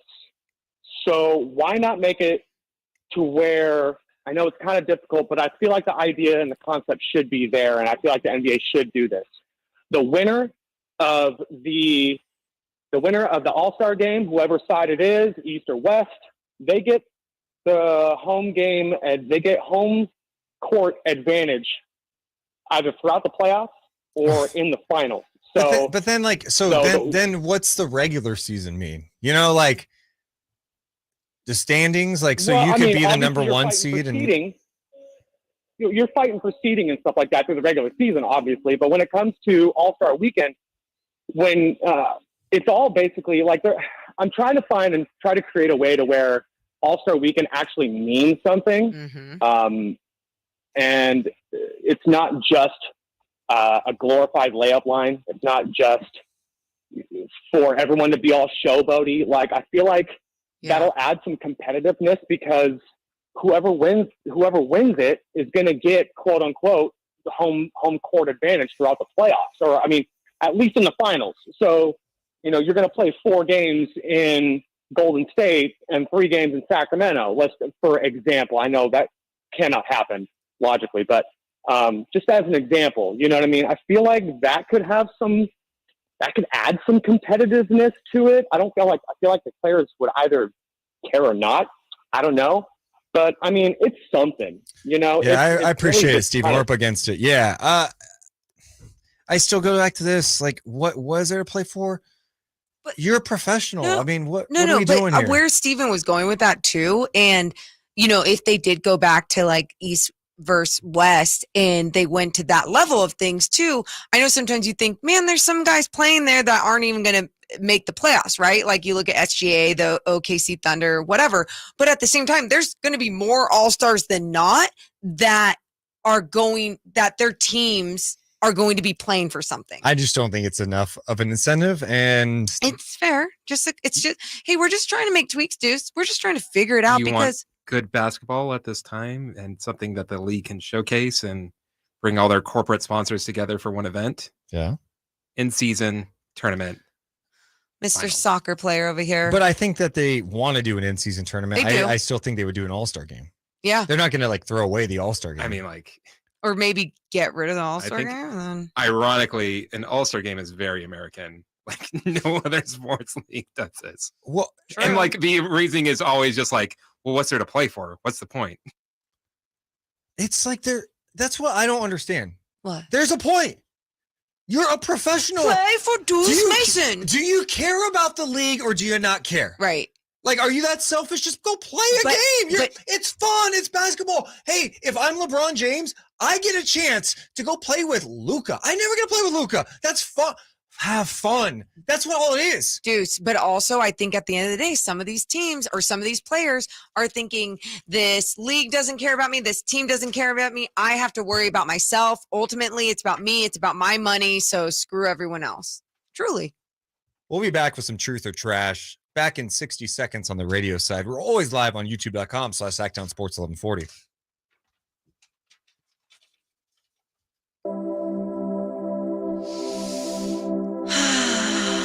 Welcome back to Mo's Minute.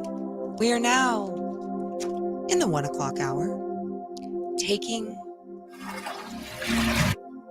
some deep breaths. Oh, look at that little dragon that came through. It's gone now. So I need everyone now to take a deep breath through their nose and really, really let it out your mouth. If you're at your desk, at your job, be loud. 3, 2.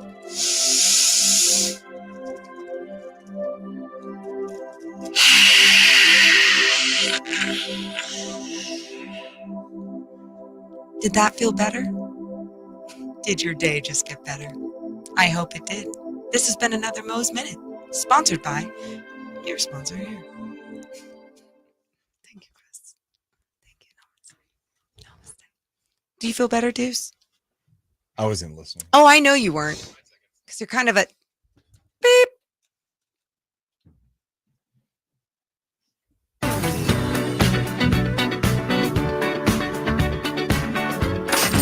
Live and local. It's Deuce and Mo. Watch the show now on youtube.com/Sactown Sports 1140 or listen for free on the Sactown Sports app. What's up, everybody? It's Deuce Mason. It's Morgan Reagan. You know, Morgan, during the breaks on YouTube, has been doing Mo's Minute now, which is just a minute of meditation. Yeah, sometimes not even a minute. Is that going to be your side gig now? Well, if it gets sponsored and makes me lots of money, yeah, absolutely. Isn't that what it's all for these days? It's just meditation. Yeah. Meditation. Morgan, just breathe in, breathe out. I feel like a lot of people on the chat like it. Wow. Which is cool. Thanks, guys. Coming up on tomorrow's show, 1 o'clock, a guy that we met during the Summer League. Yes. He works on JJ Redick's podcast, The Old Man, The Three. Used to work at The Ringer. He's an Emmy-winning director.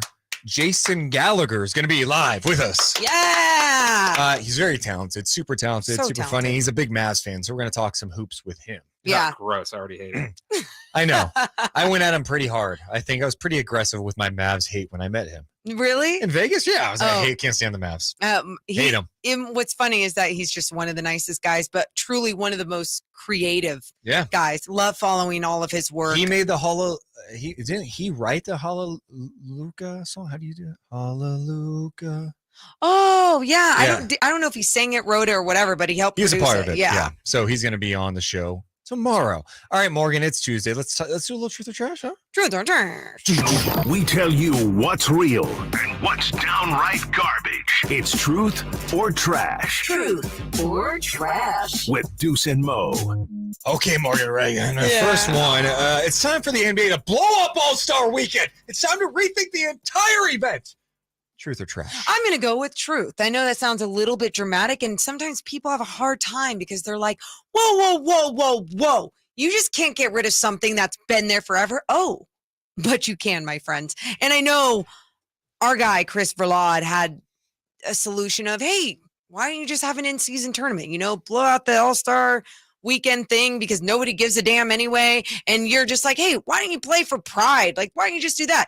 Incentives aren't good enough for these guys anymore. If this is not going to be good enough going forward and you can't make tweaks to make it better, blow it up and make something else that is important. Well, the other reality, too, is if you're Turner, you're TNT, you don't want the All-Star game to be just another event. No. You're putting a lot of resources into it, right? You're flying all your broadcasters, all your production crews early in the week to Salt Lake City, putting them up, renting out facilities, putting up major production.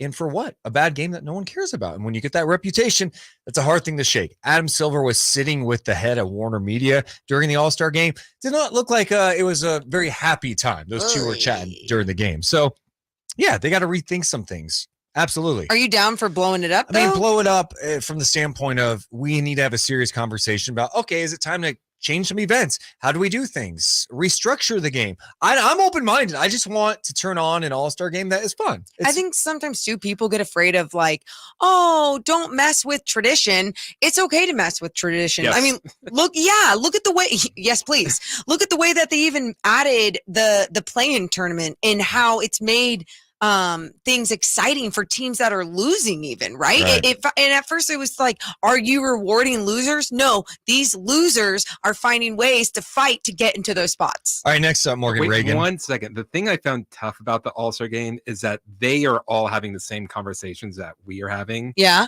And they can't decide what to do. Right. Like make the idea of just like, oh, they haven't thought about this. Oh, they are scrambling, thinking of how to make this better and how to make it watchable. Got to make a change. Next up, Morgan Reagan. Fox and Sabonis getting picked near the end was proof that the Kings still don't get the respect from people around the NBA. I'm going to go with truth because I think if you are playing against Sabonis, if you're watching Sabonis and doing your homework for any of these players in this league, you would understand what he's capable of as a big, as a playmaker, as a teammate. But then on the other hand, if you are doing your homework and playing against someone like De'Aaron Fox, LeBron James mentioned his speed. Oh, he's one of the fastest guys in the league, when he was picking him or drafting him to his squad. So that respect is there. But if you have that mad respect for more than just his speed and what he's been able to do within his speed, then he would have gone higher. Respect them. I agree. Yeah. Jaren Jackson Jr. was the last one, though, like the last reserve to pick. Oh, yes. Yes, he was. Which made sense. I think everyone was like, yeah, we kind of should have been picked. Well, because remember, even when Giannis accidentally picked Ja Morant, I was like, I thought we were going to pick the Grizzlies last. Also, that was just confusing. That was like another confusing thing from All-Star Weekend. It's like, oh, we're picking the teams, but we picked the starters last. It's like, no, just pick it. Who cares about the order? Yeah. Just pick, and then the starters are the starters. You're just picking who's on the team. It doesn't have to be, let's pick the reserves first and then the starters. Yeah. Giannis was confused. Yeah. We were all confused at home, but kind of laughing, and all the guys were laughing at him behind the scenes. And then, and the whole Jokic thing, just weird. All right, next up, Morgan Reagan. Charles Barkley said Kareem is the GOAT of his era. MJ is the GOAT of his era, and LeBron is the GOAT of his era. He is right. You can't compare different eras. I'll just go with truth. It is truth. Because I'm glad Barkley's saying that, Morgan. Please proceed. No, I'm just saying, like, you're saying, I guess. No, it's so, like, I don't know why in sports conversation forever we've had to be like, no, MJ's the GOAT. LeBron's the GOAT. It's like, no, like, it's a different game. Like, different game. Are we really comparing that? That's why and that's why with this, I think sometimes there's that little bit of overlap when you look at when these guys played, and that's what scares people. They're like, oh, but they played in somewhat of the same era. Think about the giant chunk of era that they played in. That's when they were the GOAT. And it's okay to have several GOATs of different eras. It's just a different style of basketball game. Each year, this game evolves and becomes faster, becomes stronger. Guys are able to do so many different things that guys back in the day could never do. And that doesn't mean that they're better than them. It just means that it's a different game. And if you take what I think is that the NBA didn't start till 1980. Yeah. NBA did not exist. I agree. Until 1980. Okay. So Bill Russell doesn't count, though. No. Oof. That's what's my tough. heart a That's what's little. tough. Hey. Will. It's a line right there. So the NBA 1980. started probably a little later than that because you have to go to after once the games, the NBA Finals games were carried live. That's when you can count it. They used to tape delay NBA Finals games, meaning they would record and like they would play them later at night. So weird. So weird. So crazy. But then again, you didn't have the resources like Twitter and everything to figure out the score. You'd have to wait for the paper the next day. You like that? Yes. Thank you. Last one, Mac McClung saved the dunk contest with his performance on Saturday nights. I'll go with truth. I think save the dunk contest is a little dramatic, but I'll just say truth from the sense of it made everyone excited about the dunk contest, seeing what he brought to the game. But yes, little short white dude did factor in. Also, like, the dunk contest is hard. Like, can we also acknowledge, like, this is not easy? Yeah. It's like, we want everyone who dunks to make their first attempt. They're doing like these crazy things. And it's like, no, we want done on the first attempt. And if it's not, it loses everything. It's just a tough thing to do. It's just get the best dunkers. Like Jericho Sims had some pretty nice dunks, but they don't pop on TV or in a dunk contest. Sure. It's what? Just give me the best dunkers in the world and let's have some fun. I honestly, for the game, if we're celebrating the game, that's what it is, right? Celebrate the game, not just the NBA. Yeah. Oh God, I would love that. Even if there was, oh my, yes, 1,000,000 times, yes. I don't care if it's a Harlem Globetrotter. Ding ding ding ding ding ding ding ding ding ding ding ding ding ding ding ding, and then he's like tossing the ball off his elbows, and then like does some sick ass dunk. You know what? I think you've got it. We just need a Harlem Globetrotters game for that. Yeah, what are we doing? What are we doing? Honestly, more entertaining because they actually complete some of those highlight plays. Oh, snap. All right, coming up next, we had the pilot episode last Thursday. We're bringing it back today. It's story time with Chris Verlon, baby. It's coming up next on Sactown Sports.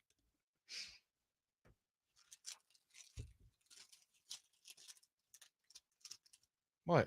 Nothing.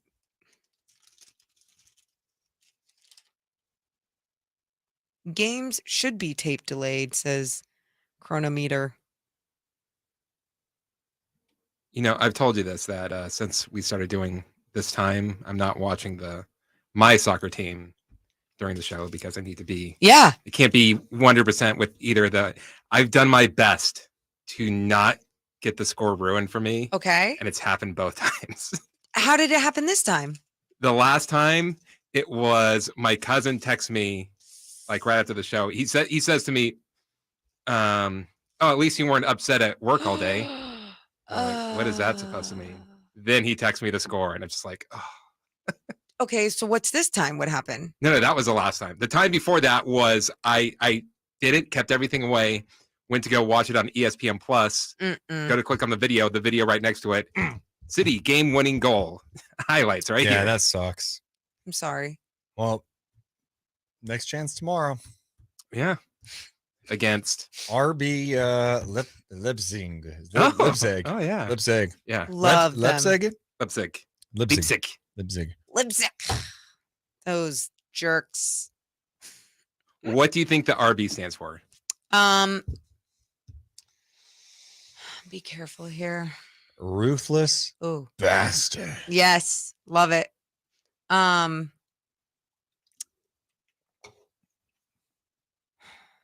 Rich batch. Red Bull. Oh, really? Yeah. Mine's better. How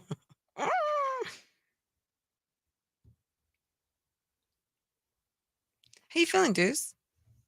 Why are you asking me that? Because I could just tell something's wrong with your energy.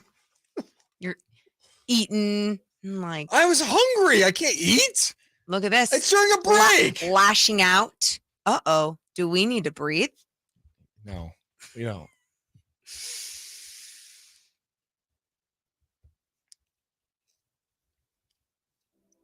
I think we do. It's time for another Mo's Minute. Deuce Mason needs a little breath. Deuce Mason, if you want to join me, take a breath through those nostrils. Steven says my energy is always wrong. And out through the mouth. Well, we're going to fix that Deuce Mason energy. This has been Mo's Minute, brought to you by Sponsor. You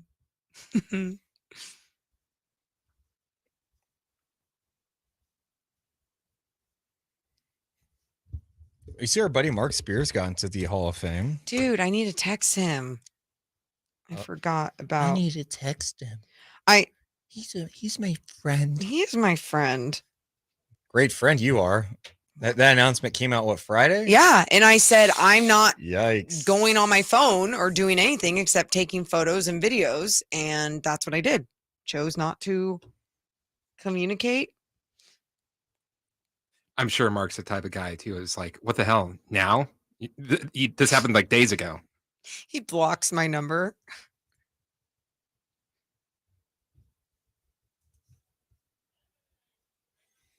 No, it's always weird. Like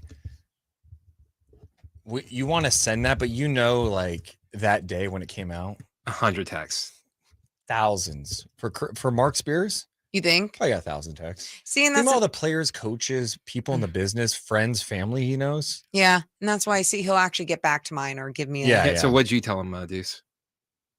I talked to him on the phone. Oh, even better. He told me before it happened. He's like, I think I'm getting in. Hey, heads up. Yeah. Heads up, DM. Yeah. I got a DM for you, making the Hall of Fame. So proud of him.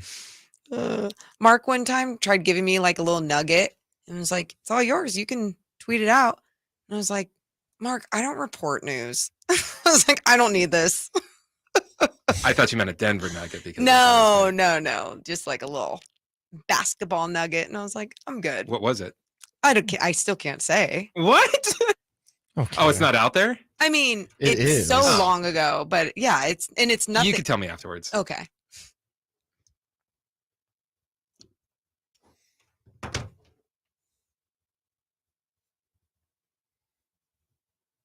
I didn't know that this was like a 17-minute break.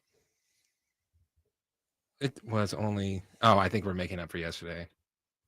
Is it like 13 minutes? Do they want Stand a show or by. what? Stand by. Sactown Sports. Headlines. I'm Christopher Lott with your Sactown Sports headlines. The Chicago Bulls announced today that Lonzo Ball will miss the remainder of the 22-23 season. Ball has not played a game since January 14th, 2022, and has had 2 knee surgeries since then. Ball still has not been able to run, cut, or jump without pain. Bulls will be getting some help with Patrick Beverley finalizing a deal to sign with the team. Adrian Wojnarowski is reporting that the Bulls will waive center Tony Bradley today to clear a spot for Beverley. Brooklyn Nets head coach Jacques Vaughn has agreed to an extension that will keep him under contract through the 26-27 season. Nets are currently 5th in the Eastern Conference, and Brooklyn has the 5th best record in the league, the 32-19 record since he took over for Steve Nash on November 1st. It is 1:30. Time to check out Coastside Medical Clinic, who's dedicated to providing breakthrough remedies for men. And now more of Deuce and Mo.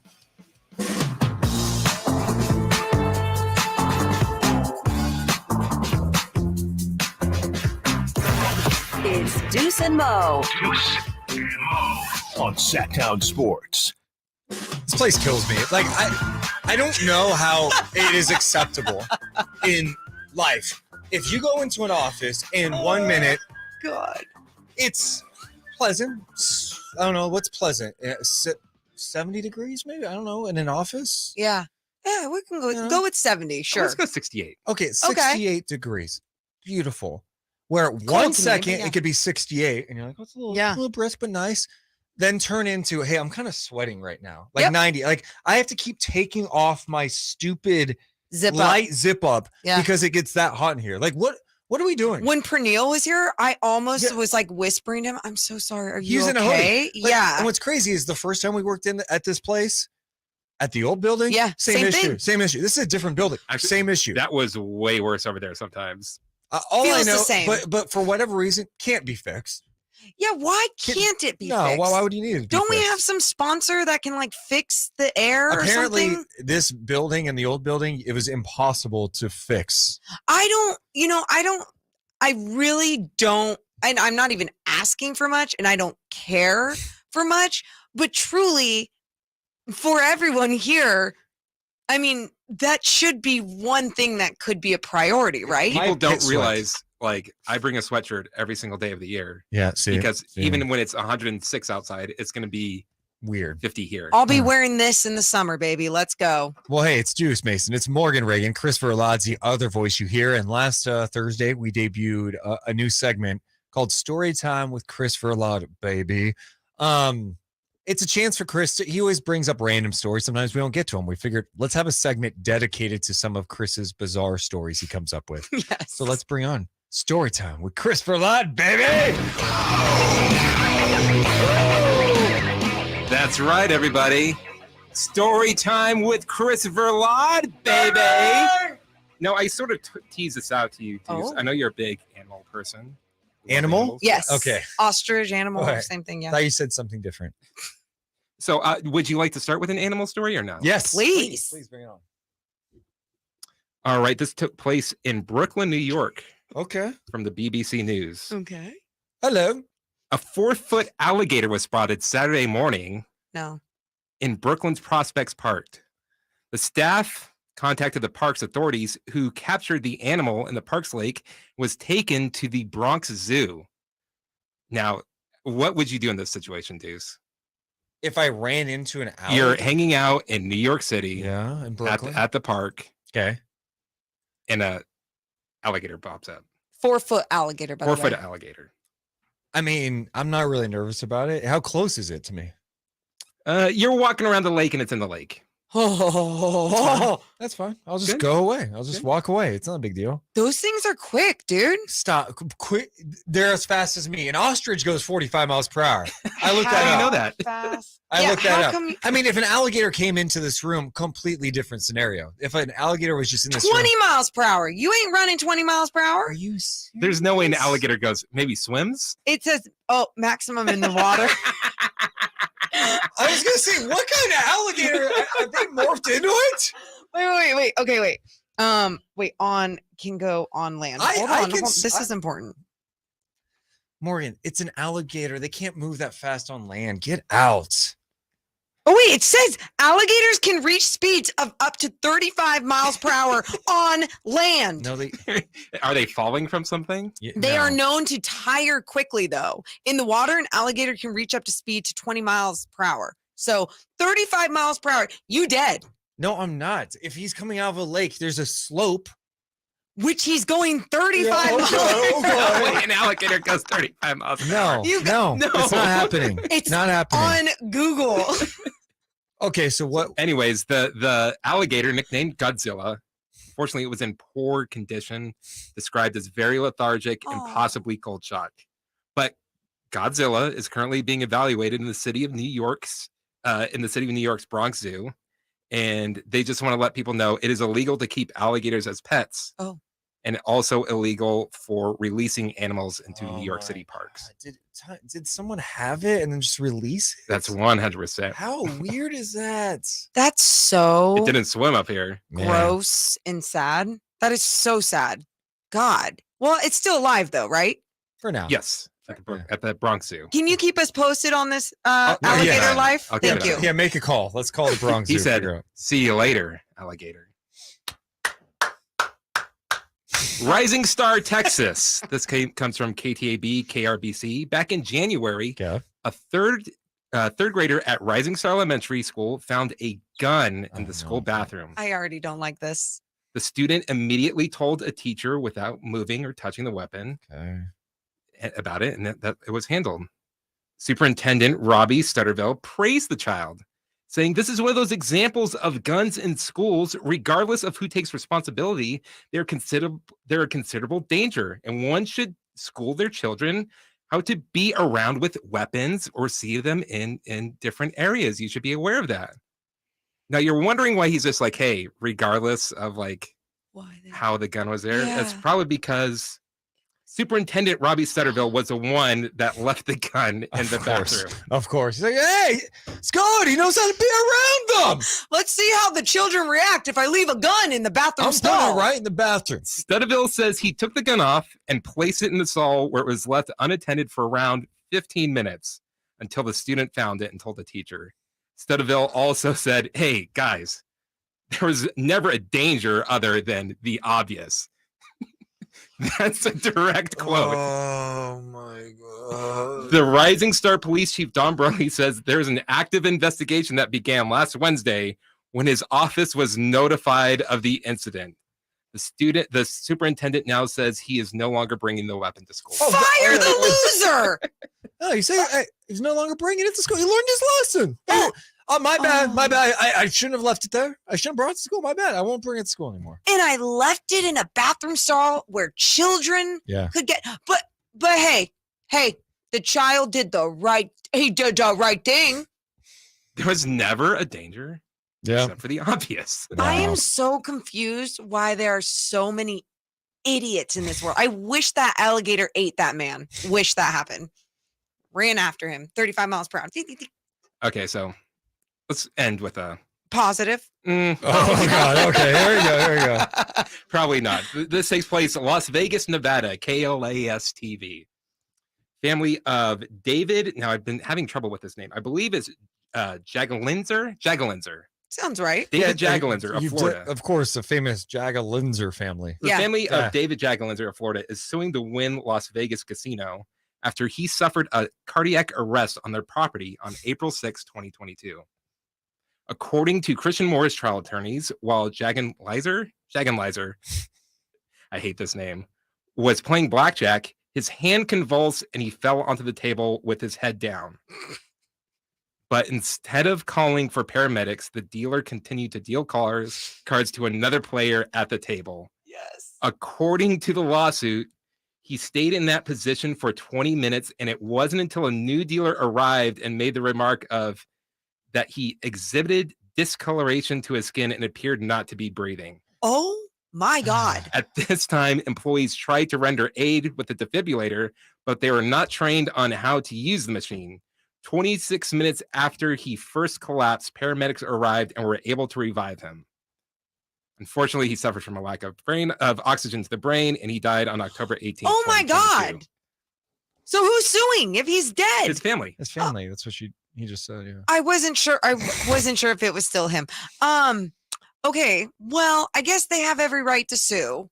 And I'm usually not on the side of random people just trying to sue a really rich casino.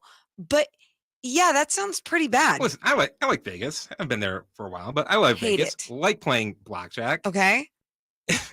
If someone were to convulse and then fall face down on the table, like, even if it's just like, oh, this drunk idiot, whatever. Yeah. I'm just like, dude, like, when you move him, we need to get this person some sort of help. We got to complete the hand. All right. There's people here. We got 20 minutes. Well, Senior Informal makes a great point. What? When's the last time you saw a clock inside a casino? You don't know how much time's gone by. Great that's something you got to consider when you look at these stories. So. Wait, and the blackjack table is the one, it's a flat one, right? Like it doesn't have like that's a, what? I don't do gamble. Okay, craps. So it's flat. So the guy, if he's laying there, he's probably in the way of the game. Yes.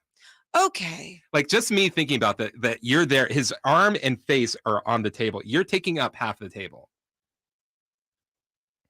I just don't. I am so disappointed in humanity. Yeah. And I can't believe it's these stories that are disappointing me. Like, there's a whole bunch of other crap that. Well, that's story time with Chris Verlaud. Baby. Aren't you so glad you gave me this? I'm so glad every time. Episode 2 got a little dark today. We got a little dark today. Hey, there's only been 2 deaths in the 2 times that I've done this. And I do. And there was a story about an elderly woman that was attacked by an alligator and killed, but I did not want any part of it. I'm glad we left that one off. I'm glad we left that off. I would never bring that up on the show.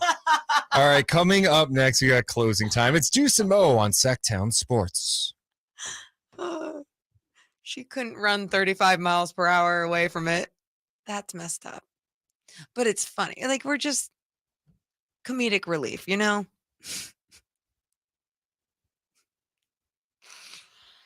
Oh, my God. Adrian says to the guy that fell on the blackjack table, "Are you staying, sir?" Yeah, he'll probably win that lawsuit, or the family will. Ugh. Yeah, you would think. Be pretty should be pretty easy for a casino to pay that. So. Pretty easy. Chris, I love it. So many people are saying that story time with Chris was really depressing. Depressing story time with Chris Verlaud. Oh, and then you got other people. I love Chris's stories. I love the stories. It shakes it up. See, I think if it was the Deuce and Mo story time, I'd probably clean it up. I know. Please, I appreciate the dark stories. But since it's my name on there, yes, it's got to reflect my Chris likes. Don't ever change for anyone. Ever.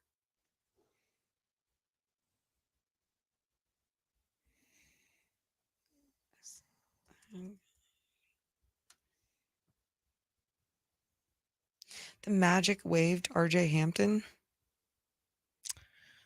Yeah, he's not very good. He's not. Not surprised at all by that. Ooh.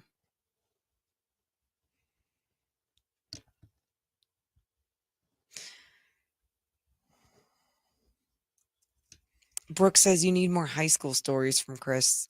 Those are probably also depressing.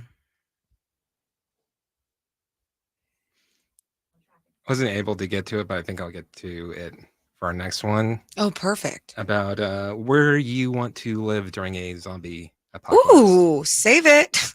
Don't spoil it. And I shall think about it. How do you think California would fare in that? In a zombie apocalypse? I would say probably not well because there's a lot of people here. Like, where are you going to go? I'd probably end up going on a boat. Boat? Island. It's funny. Is like I've read like a story of this. The best place to go if there's a zombie apocalypse is a boat. Really? Like you get to see immediately, like get food, get to see immediately and stay there.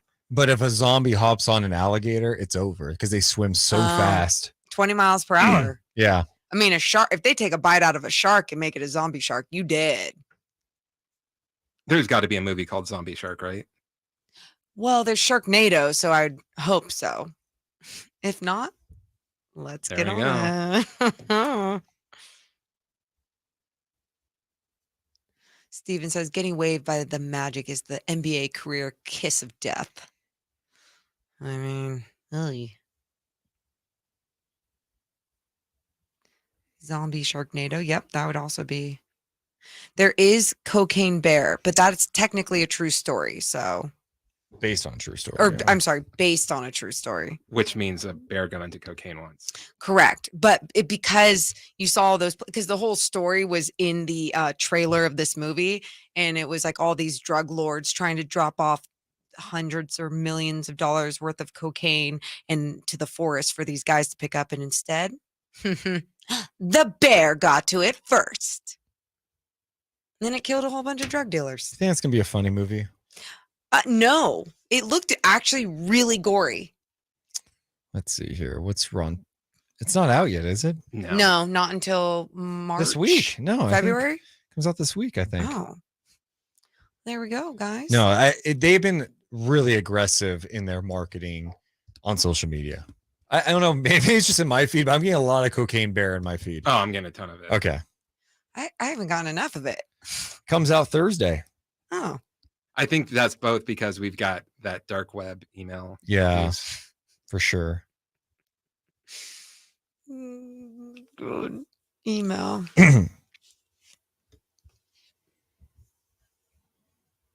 Modesto in now. That wasn't supposed to happen. Was that Doug?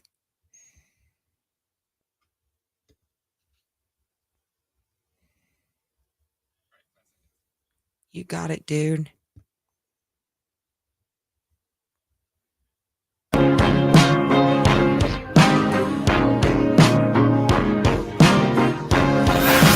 It's Deuce and Mo on your local sports leader. Sactown Sports. Hey, Kels and Rami coming up at 2 p.m. here on Sactown Sports. Heyo.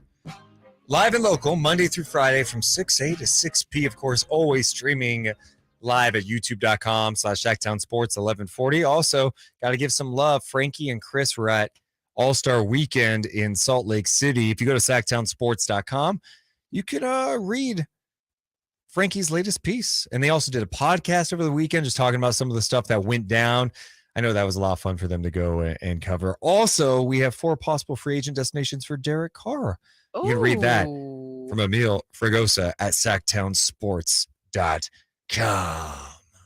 I can't. Oh, did you see that? Chris made a real TikTok. I did. I didn't watch it yet. I As opposed did. to a fake TikTok? Well, no, a real REEL gotcha. TikTok. A real TikTok. And I was just so proud because it was so great, again, on all of Sactown Sports social media. But he did it, and he got it done quick, and it was good. I love seeing the behind the scenes. They look like they had a great time. Yeah. They had a ton of stuff on Sactown Sports website, social media. It was pretty epic. I mean, it would have been still fun to go to. There were moments of All-Star Weekend that look cool. I think I would have liked to go. I want to go next time. Sure. Probably not next year. NBA also has to do something different. Like, why is it that we go to it's February. Mm-hmm. Hey, it's All-Star break. All of our NBA players, let's all go to really cold spots. Right. Cleveland last year, Salt Lake City this year. No one wants to go. Let's go to Indiana next year. No one wants to go. LA, Vegas, New Orleans, Vegas. Did I already say that? Yeah, you did, I'm going to say it let's again. do it again. Well, if you remember, Sacramento. Vegas wasn't that. There were a lot of extracurriculars. That was a long time ago. And like they have got a WNBA team. They have football. Like put it in Vegas. Yeah. I mean, and also the whole notion that Sacramento can't get a game because of hotel rooms when Nemias Queta is, spending his time in Park City, Utah. Dude, you can have an all-star game here. People were staying on the outskirts of Salt Lake City. Boom. And coming to town. Why can't you do that in Sacramento if it's in Roseville or theirs is Park City, and then they would have someone from the NBA staying in Carmichael. Oh, apparently you haven't been to the fountains in Roseville. Ugh, gross. I haven't been there in a long time. No. Oh, I haven't been there in a long time. I don't remember last time I was in Roseville. But either way, you guys, it doesn't matter. Like there's enough places to stay. Truly, like if you go around That's true. Sacramento and the outskirts of Sacramento, there's enough places to stay. And there's more to do at night than there is in Utah. I would just say, though, not much more. It's not crazy. Where are we going to go? Hey, let's go to Coin Op. Yeah, okay. Where's the plate? What's it? Let's go to Dive Bar. Is that place still open? I'm more like, yeah, let me go get like a sweet little glass of wine. No, Rochambeau. I do think they should just make it bigger. Like the year they had it, didn't they do it at Cowboy Stadium? The All-Star game? What year was that when they did it? Did they? I don't remember that. Deuce is just making it up now at this point, but I mean, we talked about doing it at a stadium. So if they have done it before, 2010. It was at Cowboy Stadium. Huh? And how did it go? 108,000 people. Did it go well? Like from your memory? It was 141, 139 East. It was a close game. Did this really happen, or is this like I have no knowledge of that at all? At all. Because if it happened and we've been Shakira performed at halftime. What that don't remember any of this. Huh. Probably wasn't that good. I'm just saying, like, make it bigger. It shouldn't be. We shouldn't be. Hey, NBA players, are you excited? All-Star Weekend. We're going to Indianapolis. What? Like, make it exciting for them. Maybe they're Miami. Yeah. Whatever. Yeah. No, I'm Hey, with you on that. Let's make this global. Let's go to London. Let's go to London, huh? No. Well, let's not go to London because that's just too much work, right? I think we need to get to closing time. Closing time. It's closing time. But before we go, we have to give you a last call. Morgan Reagan, no NBA games until Thursday. Oh. How do we spend our evenings without NBA basketball? What are you going to be up to? I didn't realize this. I don't know. And I'm scared for myself. Yeah, no basketball. Honestly, you know what I'll do? I'll probably catch up on a few things and it won't be shows, but it'll be like emails. Chamber? No, it'll be like things I just haven't been able to focus on. Like, I don't know, myself. And so like, I'll get a hair appointment. I will. Oh, are you yawning? I said, ooh. Oh, I thought he was like, oh, what are you going to do? I don't know. Really? I don't know. It's the last time that we're going to have any time for a while. Spend some time outside in the sun, soak up some nice. rays. Yeah. I Get like a workout that. in after the show. Let's go. Let's go. Okay. But yeah, as far as it sucks with no NBA. It does. And I get why we don't have it. But how about they should have had the teams that like had no reps there. Like, you got to play tonight. Sorry. Yeah. Why don't they do that? Also, Kelly Iko, who covers the Rockets, he says there's a 70% chance of a Harden Rockets reunion. 70? Yeah, Where is he getting 70%. this percentage? Well, he covers the team. I don't know. 70%. Does that sound like a good idea to you? No. It totally screws up everything you're trying to create in Houston. You're trying to create this young, fast-paced identity, and then you bring back this guy who already had his time here and, for one, would be with the ball a lot. High usage player, Yeah. right? So how are you going to keep developing your young guys that are also high usage players? Yeah, and you need them to understand like the work it takes to be a leader and trying to establish a winning culture. I don't know that you do that with James Harden. Charles Barkley told Draymond Green that the Warriors are cooked in the West. Do you still view the defending champs as a legit threat? Not as a legit threat, but I think saying that they're cooked is a little dramatic. It's just hard to say that. Well, that's the thing. I think that's what they view it. Like the Warriors' goal is not to get into the playoffs. Like they're trying to win a championship. They're trying to repeat. True. And GP2 isn't going to move the needle, especially when he's not even playing. He can't play. Yeah. Yeah, I think they're cooked this year. Ooh. I think we're seeing the end. Oh, are I do. you are you ready for the end? It's this version of the Warriors is ending, and it's a little murky going forward. I mean, you do have Steph, and he's going to age well, I think.